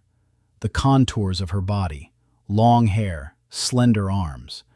She was standing by the far wall, holding something in her hands. Noah stepped closer. In her hands was a small pouch, made of a fabric that didn't exist in this world. She held it out to Noah. He took it. The little bag was warm, something grainy inside. He opened it. The scent hit his nose. Coffee. Real coffee. Roasted. Arabica. Medium roast. He knew that scent as well as his own name. For 3 years, every morning had begun with that scent. His eyes stung. He hadn't expected that. He hadn't expected that a scent from a past life would turn him inside out in the basement of a foreign world. Lyra said quietly that the shop had retrieved it from his memory, from that last morning when he'd roasted the beans before his shift, from the scent that had been the last good smell before the knife in the alley. Noah held the little bag and breathed it in. Then he asked, "How much is in here?" Lyra answered, 300 grams, 20 servings. Noah closed his eyes and counted. 20 servings of coffee at an auction where no one had ever tasted coffee. Each cup would have to cost at least 1 gold piece. 20 gold pieces, exactly what he needed. If every cup sells for a gold coin, if they sell at all. He asked Lyra how to make coffee without a coffee machine, without a Turkish coffee pot, without a filter, without anything. Lyra laughed. She said the shop had thought of everything. Everything he needed would be on the top shelf. In the morning, Noah got up and took his place behind the counter. 3 days ago, he had no idea what he was going to do. Now he had a plan. A bad plan. The only plan. 20 cups of coffee at the guild auction. On the morning of the third day, the shelf came to life. On it stood something Noah hadn't expected to see in a medieval world. A copper chesve. Small, for a single serving, with a wooden handle. Next to it was a mortar and pestle for grinding. Clay cups, 20 of them. Small, like espresso cups. Noah picked up the chesve. It was warm. Perfect. He ground the first batch of beans. The aroma filled the shop. Ayla woke up and sneezed. She asked what that stench was. Noah said it wasn't a stench. It was the future. He brewed the first cup on a small brazier that had also appeared on the shelf. The water came to a boil. Foam rose to the surface. He took it off the heat. He waited. Put it back on the heat. Took it off again. A third time. He poured it into the cup. Black. Thick. With foam. The aroma filled the shop and seeped out onto the street through the cracks in the door. Noah raised the cup to his lips. Took a sip. Closed his eyes. Brooklyn. 6 in the morning. The first coffee before his shift. An empty coffee shop. Silence. The aroma. The taste. Home. He opened his eyes. Ayla was standing in front of him looking at the cup. He handed it to her. She took a sip. She grimaced. She said it was bitter. Then she took another sip. Then another. Then she asked why she couldn't stop drinking it. Noah smiled and said, "Welcome to the world of coffee." He packed the bag of beans. A chesve, 20 cups, a brazier. He put everything into the canvas bag that Bart had brought 3 days ago. 2 silver coins for the entry fee. He took them out of the cash register. The balance in the cash register was 6 silver coins and 200 copper coins. If the auction failed, that wouldn't even be enough for a week's worth of food. Ayla said she'd go with him. Noah nodded. They left the shop at 5 in the morning. The auction was set to begin at noon. The walk from the lower quarter to the central square took 2 hours. Noah walked, carrying the bag. Ayla walked beside him, saying nothing. Halfway there, she said that if this didn't work out, she could steal 20 gold coins from someone. Noah said he appreciated the offer but declined. She shrugged and said she was just suggesting it. Averlion's Central Square was a different world. White stone, fountains, statues of kings, shopping arcades with awnings made of colorful fabric, people in fine clothes, the scent of perfume, the smell of roasted meat, the smell of money. Noah paid 2 silver coins for a spot, a small table at the end of the row, next to a vendor selling magic lamps and a woman selling enchanted gloves. He set out 20 cups. He placed the chesva on the brazier. He lit the fire and began brewing. The aroma spread across the square, slowly, like smoke. The first person approached 4 minutes later. He asked what it was. Noah said it was coffee, a drink from a distant land. The man asked how much it cost. Noah smiled, that same smile he'd worn for 3 years behind the counter in Brooklyn. A smile that says, "You're in the right place." And he said that the first cup costs 1 gold piece, and the second is priceless, because he doesn't sell the second one. Noah decided to create coffee for the guild's auction. The workshop spent 2 days crafting real coffee beans from his memory. Noah received 20 servings and headed to the central square with Ayla. He began brewing coffee at the auction, and the first buyer approached 4 minutes later. The first gold coin landed on the table 6 minutes later. A man in a velvet doublet, a spice merchant, judging by the scent of his clothes. He took the cup with both hands, sniffed it, took a sip, froze, set the cup down, looked at Noah. He asked what kind of sorcery this was. Noah said it wasn't sorcery. Beans, water, fire. The merchant finished his drink. He stood up. He left. He returned 3 minutes later with 2 friends. Each paid 1 gold piece. 3 cups, 3 gold coins. Ayla stood nearby and counted the coins. The fourth customer approached on her own, a woman in a silk dress, the wife of someone important. She'd smelled it from across half the square. The 5th, 6th, 7th. By the 10th cup, a crowd had gathered around Noah's table. Not a big one, about 20 people. But they stood there watching Noah brew, slowly, carefully. 3 rises of foam, a swirl of the chesva, a pause, pouring. Each cup was like a ritual. In Brooklyn, they called it a show. A barista who turns brewing into a performance gets twice as much in tips. There were no tips here, but there was attention. The 11th cup, the 12th, the 13th. The 13th was bought by an old man in a robe with the Merchants Guild crest on his chest. He drank in silence. Then he looked at Noah and asked where the coffee came from. Noah said it was from his shop. The old man asked which shop. Noah replied, "The Mutual Services shop, lower quarter." The old man raised an eyebrow. "That very same cursed shop." Noah nodded. The old man finished his drink. He set down the cup. He took out not 1, but 3 gold coins. He placed them on the table. He said the top 2 were for his audacity. Then he left. Ayla whispered that she was about to faint at the sight of all that gold on the table. Noah said fainting would have to wait.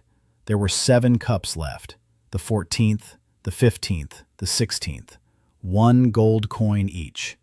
The crowd around them was growing. The smell of coffee was like a magnet. People who had never smelled anything like it stood there and breathed it in. Some just stood there and breathed it in. They didn't buy anything, they just breathed it in. The 17th cup, the 18th. Noah brewed and counted. 21 gold coins on the table, including the 3 from the old man. More than he needed. He looked at the last 2 portions of beans. 2 cups. He could sell them and be done. But he didn't sell them. He brewed the 19th cup and set it in front of Ayla, for free. Ayla looked at him, then at the cup, then at the gold on the table. She said he was crazy. Then she picked up the cup and took a sip, and smiled. Noah brewed the 20th, the last one. He set it on the table. He didn't sell it. He waited. The crowd watched. Who would buy the last one? The price. 1 gold piece. A woman's voice from the crowd, cold, steady, accustomed to giving orders, not asking. The voice said 2 gold coins for the last one. The crowd parted. A woman, about 45 years old, tall, straight back, expensive clothes but no jewelry, silver hair, not gray, silver, like metal, eyes gray, cold. On the finger of her right hand, a signet ring bearing the seal of the Merchants Guild. Not an ordinary merchant, the seal of a department head, or higher. The merchant's sense. Noah activated it automatically. True need. Empty. Nothing. Just like Agent Marcus. Emptiness. Noah blinked. A second person without need. Only with Marcus, the emptiness stemmed from indifference. With this woman, the emptiness came from the fact that she had long since satisfied all her needs herself, or locked them away inside, behind a wall that the merchant's sense couldn't penetrate. She approached. She placed 2 gold coins on the counter.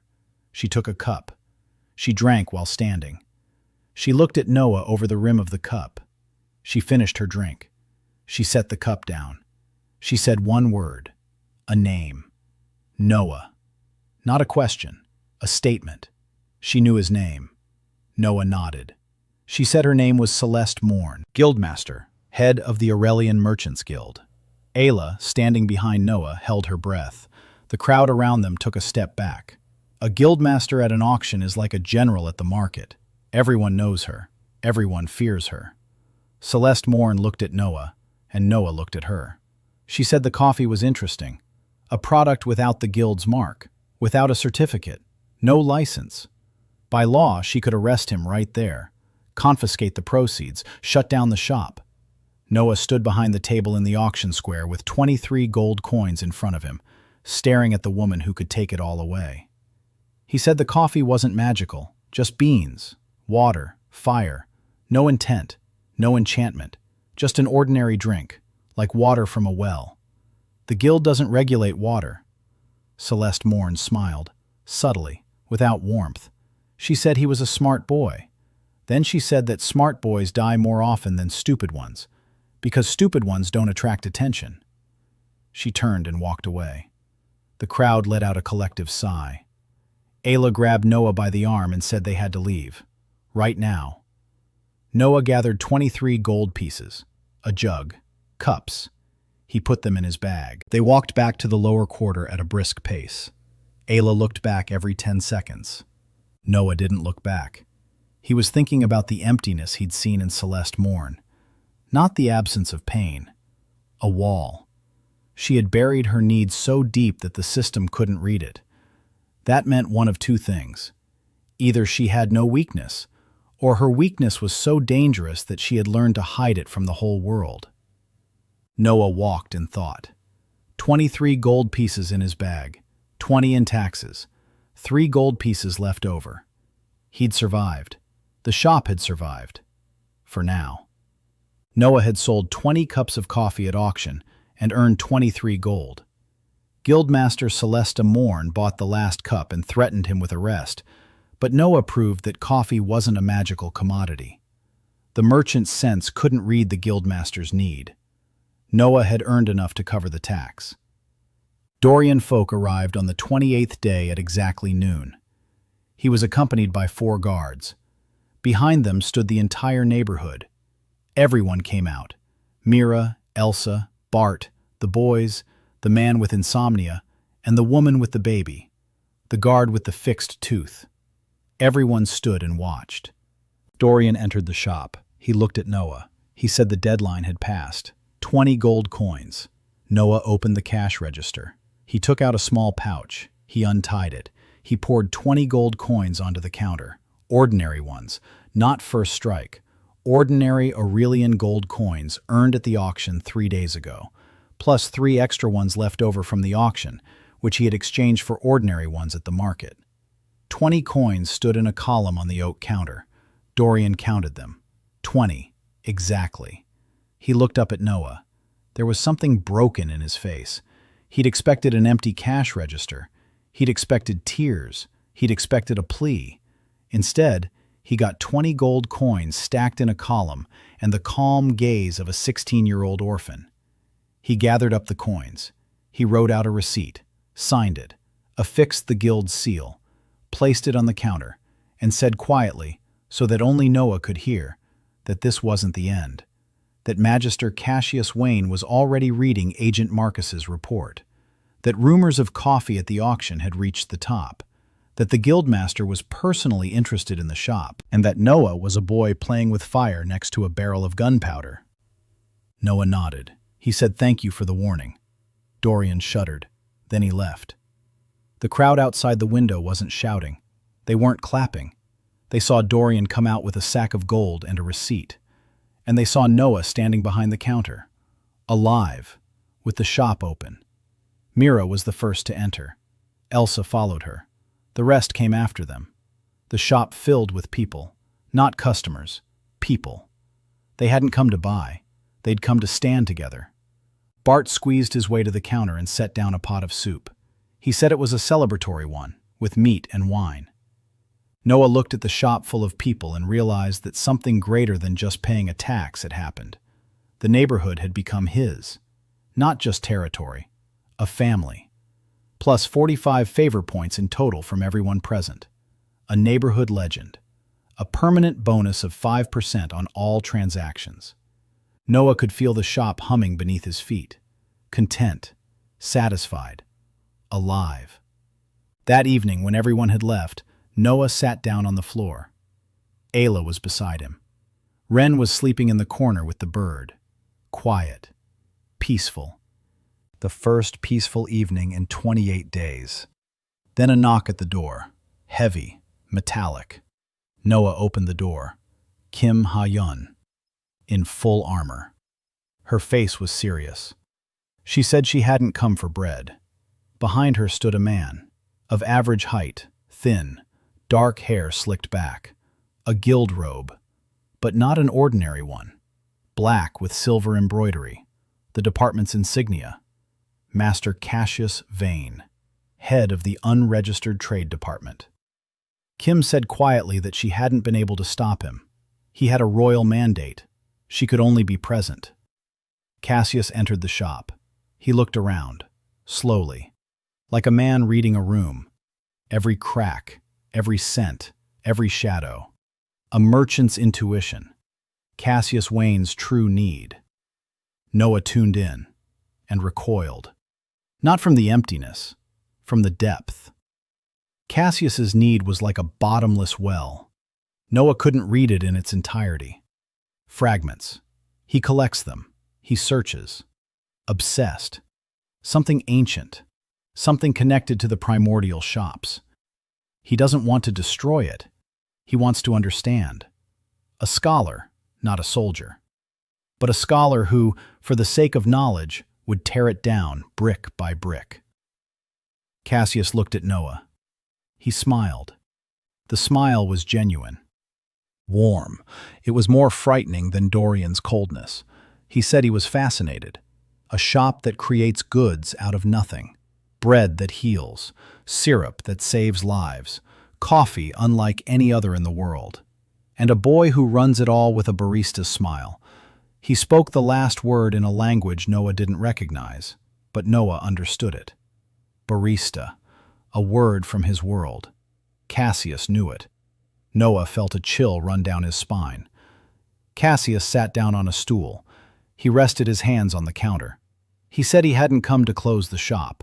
He'd come to make an offer. The guild was ready to grant Noah a full license. Free of charge. No exam required. No dues. With the right to trade throughout the kingdom. The only condition, Noah must allow the guild to study the shop's inner workings, how it creates its goods, where it sources its raw materials, and what kind of entity lives in the basement. Noah listened. The offer was perfect. Too perfect. The license would solve all his problems. Taxes, legality, protection, labeling, everything. Noah looked at Cassius. then at Kim, who was standing by the door with her hand on her sword, then at Isla, who was standing behind him, breathing rapidly. He said no. Cassius wasn't surprised. He nodded, like a man who had expected a refusal and had his next move ready. He said he understood. Trust had to be earned. He wouldn't pressure him. He'd leave the offer open, and he'd stop by, as a customer, if Noah didn't mind. Noah looked at him. The merchant's hearing buzzed. Obsession, search, something ancient. Noah said that every customer was welcome, but the shop didn't sell anything that harmed others. If Cassius came seeking knowledge that could harm the shop, the system would refuse him.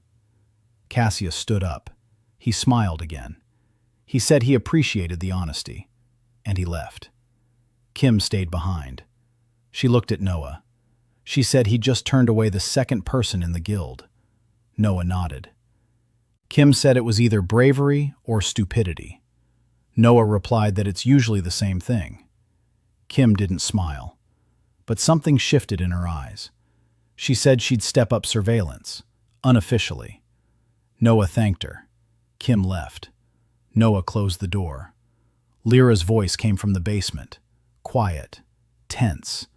She said that Cassius Vane was dangerous, not because he was evil, but because he wants to know. And if the guild gets its hands on the knowledge about Lyra, it will be a repeat of what happened 400 years ago. Noah sat down on the floor. The tax was paid. The shop was still standing, but the stakes had risen. The inspector was the first level. The magister was the second. Behind him was the guildmaster, and behind her was the one Lyra called the silent buyer. And right somewhere among them all was Noah.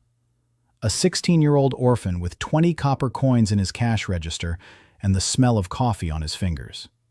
Noah paid his tax, and the neighborhood became his family. Master Cassius Vane came in person and offered a free license in exchange for studying the shop's mechanism. Noah refused.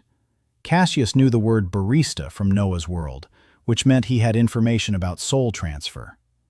For the next 2 months, Noah built, not walls, connections. The shop was open every day from 7 in the morning until 9 at night. Ayla stood behind the counter when Noah went out into the city. She learned to smile at customers, not like Noah, in her own way, sharply, briefly, but honestly. The customers got used to it. Some even liked it. Bart started coming by not just for soup. He fixed everything that broke: hinges, boards, the roof. His favor reached 50 on the 40th day. The system chimed. Customer, Bart. Status, anchor. A permanent bonus for the shop. Protection. Anyone who tried to physically destroy the shop would face resistance. Not magical, structural. The wood would become harder. The walls wouldn't give way. The door wouldn't break. Bart didn't know that. He was just fixing the roof and singing the songs his daughter used to sing. Noah listened from below and didn't interrupt. Kim came 3 times a week.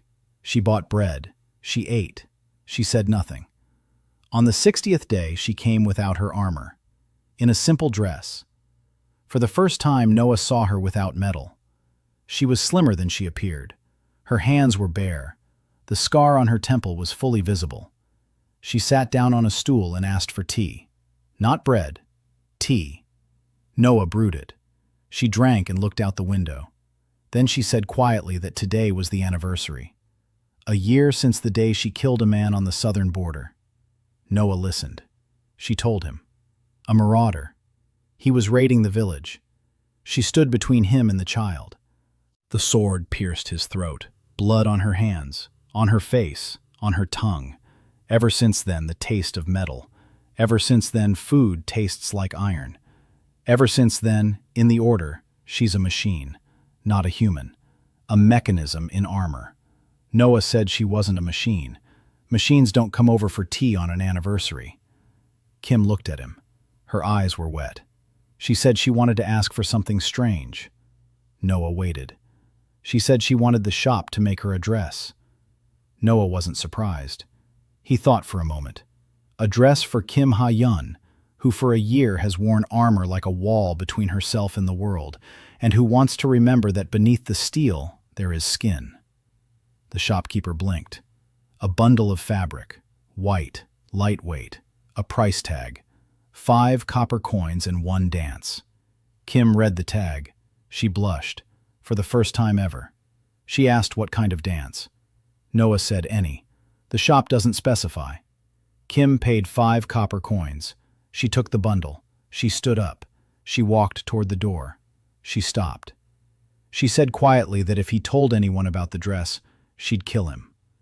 Noah said it was a trade secret, plus 13 favor. Total, 50.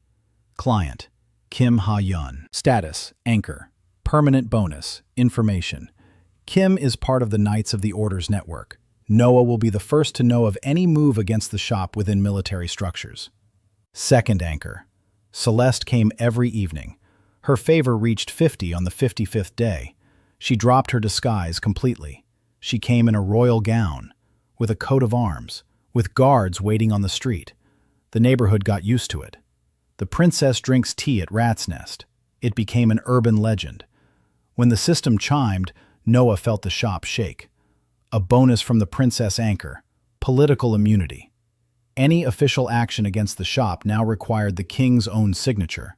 Not the inspectors, not the magistrates, the king's. The third anchor. Maddie Cross appeared on the 70th day.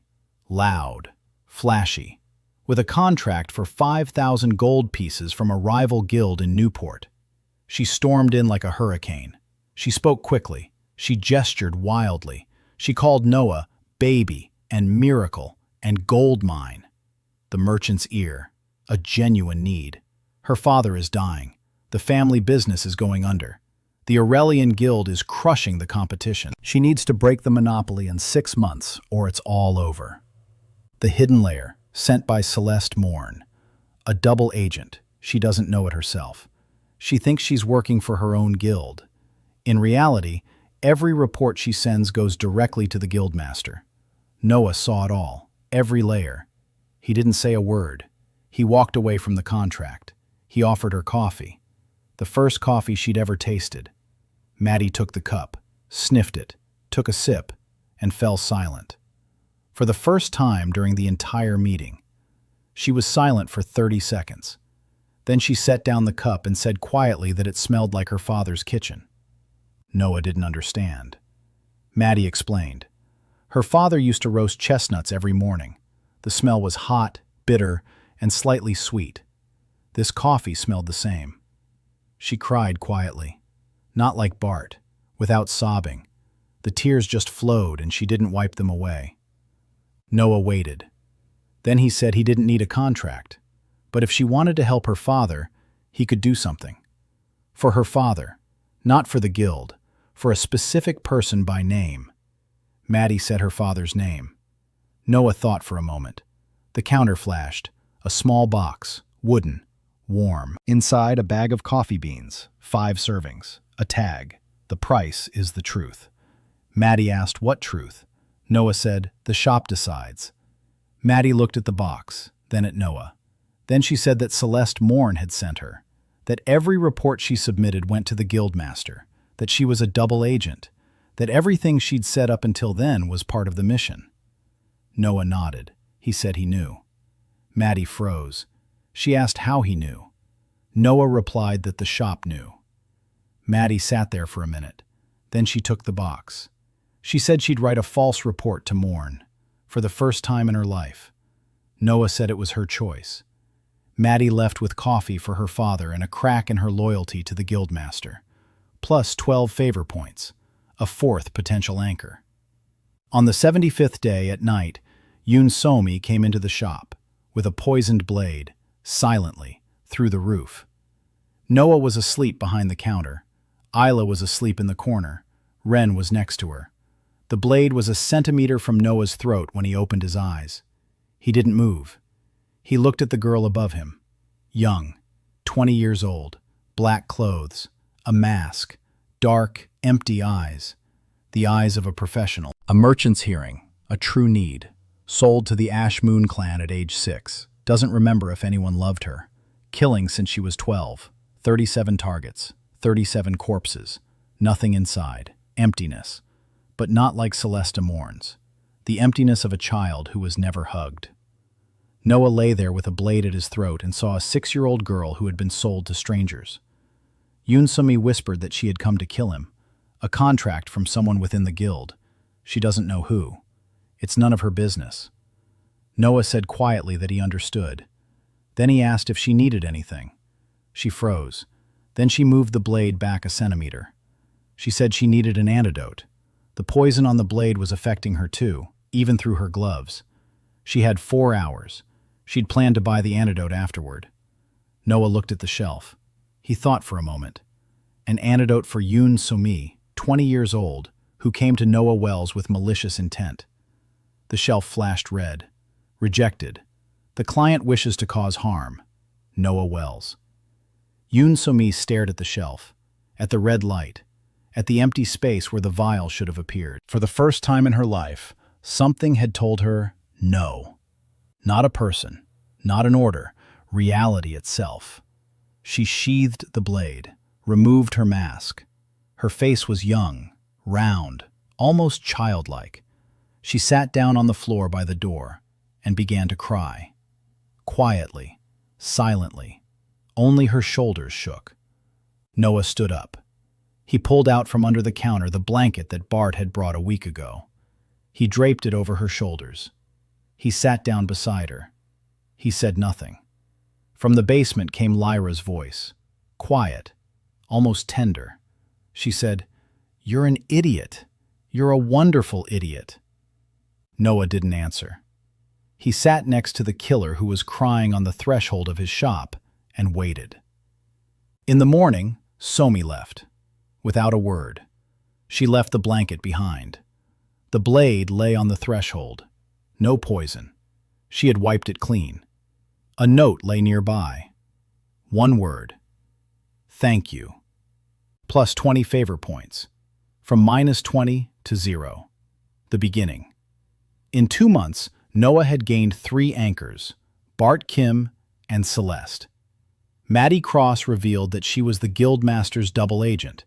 Yoon So-mi came to kill Noah, but the shop refused to give her the antidote, and she cried for the first time in her life. Cassius Wayne knows about Lyra, and the threat from the guild is growing. The 4th month, Level 3 shop. The 2nd floor opened when the total favor of all clients exceeded 500. A room appeared upstairs, small, clean, with a bed, with a window. For the first time in 4 months, Noah didn't sleep on the floor. Isla and Ren took up a corner on the 1st floor that Bart had converted into a small cubbyhole with a curtain. Yoon So-mi came every night. She would sit on the porch. She'd stay until dawn. Then she'd leave. Noah would leave her tea on the doorstep. After a week, she started drinking it. After 2 weeks, she spoke up. She said the contract on Noah had been canceled. The client was dead. Not by her hand. Someone had taken him out earlier. Noah asked who. So-mi didn't know. But she said rumors were circulating in the underworld. Someone was buying up all the cursed artifacts in the kingdom, through middlemen, through rigged auctions, through the murders of the owners. They called him the Silent Buyer. Noah knew that name. Lyra had spoken of him. The one who killed the shop's 4 previous owners. The one waiting for Lyra to awaken. The one who isn't human. So-mi said something else. The Silent Buyer knows about Noah, knows the shop is still in business, knows that Lyra is waking up. And he's waiting. Noah asked what he was waiting for. So-mi replied that no one knew. But the last artifact the buyer had acquired through a middleman had cost 12 people their lives. And he hadn't even used it. He'd just placed it next to the others, like a collector. Noah went down to the basement that night. Lyra was waiting.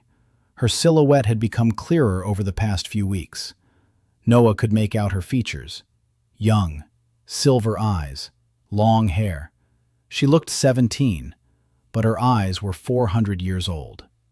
Awakening, 8%. Noah asked about the Silent Buyer. Lyra fell silent, for a long time. Then she told him.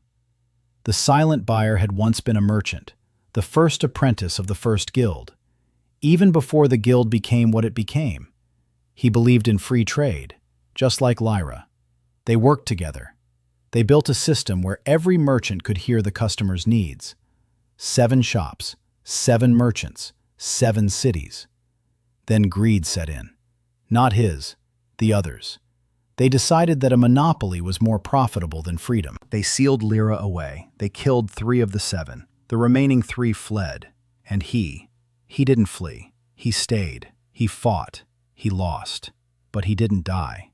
He ceased to be human. He became something else.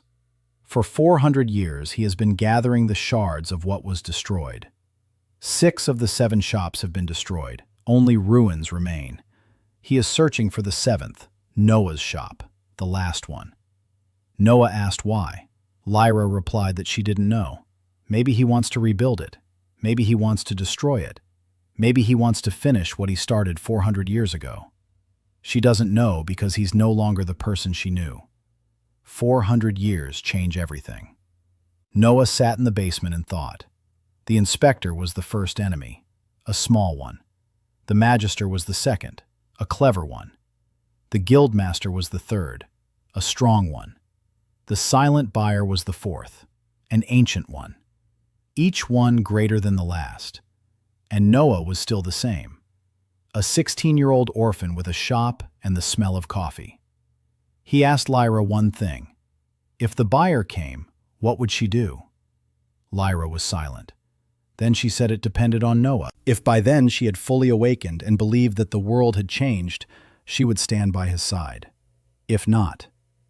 If 400 years of hatred prove stronger than a few months of kindness, she'll burn it all down. The shop, the neighborhood, the city, everything. Because 400 years in a basement isn't a prison. It's a bomb. And it's ticking. Noah went upstairs, lay down on the bed, closed his eyes, and decided. He didn't need to defeat the silent buyer. He didn't need to defeat the guildmaster. He didn't need to defeat anyone. He needed to do one thing. Stand behind the counter, listen to people's needs, give them what they needed, and believe that a roll for 3 copper coins could save the world, because it saved Bart. The next 4 months were the hardest and the most important. Cassius Wayne came by once a week. He bought small items. He chatted. He never pressured anyone. But with every visit, Noah felt that Cassius knew more than he let on. Guildmaster Celesta Morn sent an official notice, an audit of magic shops, an inspection in 3 months. A full audit, the right to seize merchandise, the right to arrest the owner. Noah read it and hung the notice on the wall behind the counter. Ayla asked why. Noah said it was for motivation. Maddie returned a month later. Her father was served coffee. He drank his first cup. For the first time in a year, he got out of bed. Maddie cried as she told her story. She said she no longer worked for Morn. The false report had been her last. She'd burned her contract. Now she worked for herself. And for Noah, if he'd accept her. Noah accepted. Maddie became the 4th anchor 2 months later. A bonus. International trade. The shop gained the ability to create goods for customers from other kingdoms. Yoon Sumi became the 5th anchor at the quietest moment. She was sitting on the porch as usual. Noah came out with tea. She took the cup, looked at him, and said she had betrayed the Pepe for his sake. Noah sat down next to her. He asked what that meant. She replied that it meant she was dead to the underground, and alive for the shop. Plus 50 favor points in a single moment. Total of 50. Anchor. Bonus. Intelligence. Noah knows every move in the city's underground. 5 anchors. Blacksmith, knight, princess, merchant, assassin. Level 4 shop. The garden behind the house. Noah stood in a garden that hadn't been there yesterday and looked at the tree growing in the middle of it. An apple tree. The very same one planted by the woman with the basket of apples. Only here it was 3 times bigger. And it wasn't bearing apples. It was bearing lanterns, small ones, glowing ones, each bearing a client's name. Hundreds of names. Noah stood there and read them. Bart, Mira, Elsa, Ren, Celeste, Kim, Somi, Maddie, Thomas, Eric, hundreds of others. Each lantern represented a person the shop had helped. Lyra stood beside him. Her silhouette was almost distinct. Her silver eyes glowed in the darkness. She said quietly that no owner before him had reached the 4th level. Noah looked at her. He asked what was at the 5th level. Lyra smiled. She said that at the 5th level, it was her, entirely, and that there wasn't much left to reach the 5th level. Awakening, 53%. Noah nodded. He looked at the lanterns, at the names, at the tree, and he walked back to the shop. The first customer in the morning, 700, as always. Noah gathered 5 anchors, and the shop reached the 4th level with the magical garden. Lyra explained that the silent buyer had once been a merchant and her ally, but over 400 years had become something inhuman. Lyra's awakening was at 53%, and if she were to fully awaken without faith in humanity, she would destroy everything. He arrived on the day the shop turned 1 year old. Noah didn't count the days. The system did it for him. 365 days, 2,417 customers, 5 anchors, 4 levels. Lyra's awakening at 59%. It was an ordinary morning. Bart brought in the soup. Ayla was mopping the floors. Ren was sitting on the steps with a wooden bird and whistling a tune he'd made up himself. Kim came in plain clothes to buy bread. Celeste sent a note saying she'd be there in the evening. Maddie was in Newport. Somi was sitting on the roof, keeping an eye on the alleys. A typical morning. Then the door opened. A man entered quietly. Noah was standing behind the counter and didn't look at him right away. Then he looked and froze. A man, age indeterminate. Could have been 30, could have been 300. His face was calm. Ordinary, the kind of face you see in a crowd and forget a second later. His clothes were simple, gray, no crests, no insignia. His hands were empty. His eyes were wrong. Not the color, not the shape, the depth. Noah looked into those eyes and saw the bottom of a well that didn't exist. The merchant's hearing kicked in automatically. A genuine need. Noah felt the system waver. It didn't fail, it wavered. Like a crack spreading across glass. A line appeared, long, endless. Noah read it and couldn't stop. A genuine need. To remember his name, to remember who he was, to remember why he began. 400 years without a name, 400 years without a purpose. He gathered the shards of a world that had been destroyed. 6 stalls, 6 ruins, 6 dead merchants. Only one remained, the last one. He didn't come to buy, he came to remember. The silent buyer. Beneath Noah's feet, the basement hummed. Lyra woke with a start. The alarm went off. 59, 60, 65, 70. Noah felt heat rising from the floor. The counter's wood vibrated. The garden lights flashed on all at once. Isla backed up against the wall. Ren pressed the bird to his chest. The silent buyer stood in front of the counter looking at Noah. He didn't move. He wasn't threatening. He just stood there. Noah kept his hands on the counter. The counter was hot. The system was screaming inside his head. Danger. Maximum threat level. Entity unclassified. Recommendation. Evacuation. Noah didn't move. He looked at the man in front of him and saw what the system couldn't show. Not a threat. Exhaustion. 400 years of exhaustion. Something burst out from the basement. Not a voice. A force. Lyra was rising. Awakening 75. 80. The floor cracked. Light burst from the crack. Silver. Cold. A figure rose from the basement. Lyra. Whole. For the first time in 400 years, silver eyes, silver hair, the face of a 17-year-old girl with the eyes of an ancient being. She stood next to Noah behind the counter and looked at the silent buyer. And Noah saw her face change. Hatred. 400 years of hatred. Toward the guild that had sealed her away. toward the world that had forgotten her, toward him, toward the man standing before her whom she had once known. Lyra raised her hand. The air around her thickened. The walls trembled. The lanterns in the garden burst, one by one. The clients' names faded away. Bart, Mira, Elsa. Lyra was going to burn it all. Noah sensed it, the wave of destruction building inside her like a tsunami. 400 years in the basement, 400 years without a voice, without a body, without the sun, betrayed by those she loved, sealed away alive. And now standing before her was the last of those who had been there when she was betrayed. Noah didn't think. He didn't plan. He didn't calculate. He did what he always did. What he did in Brooklyn when a client was crying. What he did when Bart came for a rope.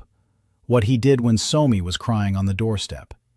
He turned to Lyra, looked at her, and said quietly, "Lyra, how can I help?" 4 words. 4 ordinary words he'd said 2,417 times that year. To everyone who crossed the threshold. To everyone without exception. Lyra stopped, her hand in the air, her silver eyes fixed on him. The wave froze. Noah stood and waited, as always, behind the counter, her hands on the oak. Lyra looked at him, then at the counter. At that very dark oak counter she'd set up 400 years ago when this shop was her home. Then at the empty cup sitting on the edge, the cup from which the princess had drunk tea last night. Then at the broom in the corner, at the rag Isla used to mop the floor, at the stool Bart was sitting on, to the bird in Wren's hands, to the blanket Noah had draped over Somi, to everything that made up his shop, her shop, their shop. Lyra lowered her hand, slowly. The wave subsided. The walls stopped shaking. Silence. Lyra looked at Noah. Her eyes were wet, silver tears. She said quietly, "I've been waiting for you for 400 years, little barista." Awakening, 100%. The shop shuddered. Not from destruction, from life. The shelves unfolded, new ones, dozens, hundreds. The basement lit up. The garden blossomed. The lights came back on. Every name, every customer, not a single one had faded away. Shop rating, 5 out of 5. Bonus, Lyra, a full ally. Noah turned to the silent buyer. He stood there looking at Lyra. Something was moving on his motionless face. Not muscles, something deeper. Memory. He opened his mouth, closed it, opened it again, and said one word. A name, Lyra. His voice was rusty, like a mechanism that hadn't worked in centuries. Lyra turned to him. She looked at him. Then she said the name, his name, the one he had forgotten. Elias, the silent buyer. Elias, the first apprentice of the first guild. Lyra's comrade, the man who had spent 400 years gathering the shards of a shattered world because he couldn't remember why he'd started. Elias stood before the counter and listened to his name. And Noah saw him change. Not physically, internally. The seller's hearing, true need, renewal, to remember. He remembered. A new need. Peace, Noah thought. A cup of tea for Elias, who had spent 400 years searching for himself and found himself in the shop where it all began. The shelf flickered. A cup. Hot. The scent of old coins and something floral. A price tag. Let go. Noah placed the cup on the counter. Elias looked at it, then at Noah, then at Lyra. He reached out, took the cup, drank slowly, finished it, set it down. And Noah saw something dark leave him. Not evil. Time. 400 years of loneliness, 400 years of searching. Elias grew smaller, quieter, more human. He looked at Noah, said the shop was in the right hands, for the first time in 400 years. Then he turned toward the door, took a step, stopped. Without turning around, he said that the other 6 shops could be restored. The ruins are alive. You just need to find the right merchants, people like Noah. Those who at the moment of death don't think of themselves. Noah nodded, though Elias couldn't see him. Elias left. The door closed. Silence. Ayla sat against the wall, breathing as if she'd forgotten how. Ren was holding the bird close. Lyra stood behind the counter next to Noah and looked at the closed door. She said he was gone. Noah said he was gone. Lyra asked, "What now?" Noah looked at her, at the bench, at the shelves full of merchandise, at the lanterns in the garden, at the tree with the names, at the cash register where coins lay, at the door through which the first customer would walk in tomorrow morning. He said that now it was the same as always. Work. In the evening, Celeste arrived. She saw Lyra. She dropped her cup. Noah said that this was Lyra and that she worked here. Celeste picked up the cup. Kim arrived an hour later. She saw Lyra. She put her hand on her sword. Noah shook his head. Kim took her hand away. Somi came down from the roof. She saw Lyra. She nodded. Maddie sent a letter from Newport. The shop's branch is ready to open. All that's needed is a sign. Bart came in with some soup. He saw Lyra. He looked at Noah. He asked if he should pour her some too. Noah smiled. He said yes. Bart poured her some. Lyra Ra took the bowl. She sniffed it. She tasted it. Her first meal in 400 years. She ate and cried. Silver tears fell into the stew of meat and wine. Noah stood behind the counter and looked at his shop, full of people. A blacksmith, a knight, a princess, an assassin, an ancient spirit, a boy with a wooden bird, a girl with a knife at her belt. Everyone sat and ate and talked, and the shop hummed around them. Alive, warm, full. Rain pounded against the glass. The same rain, as in Brooklyn, as on the first day, as always. Noah wiped down the counter, straightened the cups on the shelf, checked the cash register, looked at the door. Tomorrow morning, 7 a.m., the first customer. He'll be waiting. He's a merchant. This is his shop. And as long as there's even one person in the world who's hurting and who crosses that threshold, Noah Wells will stand behind that counter and ask,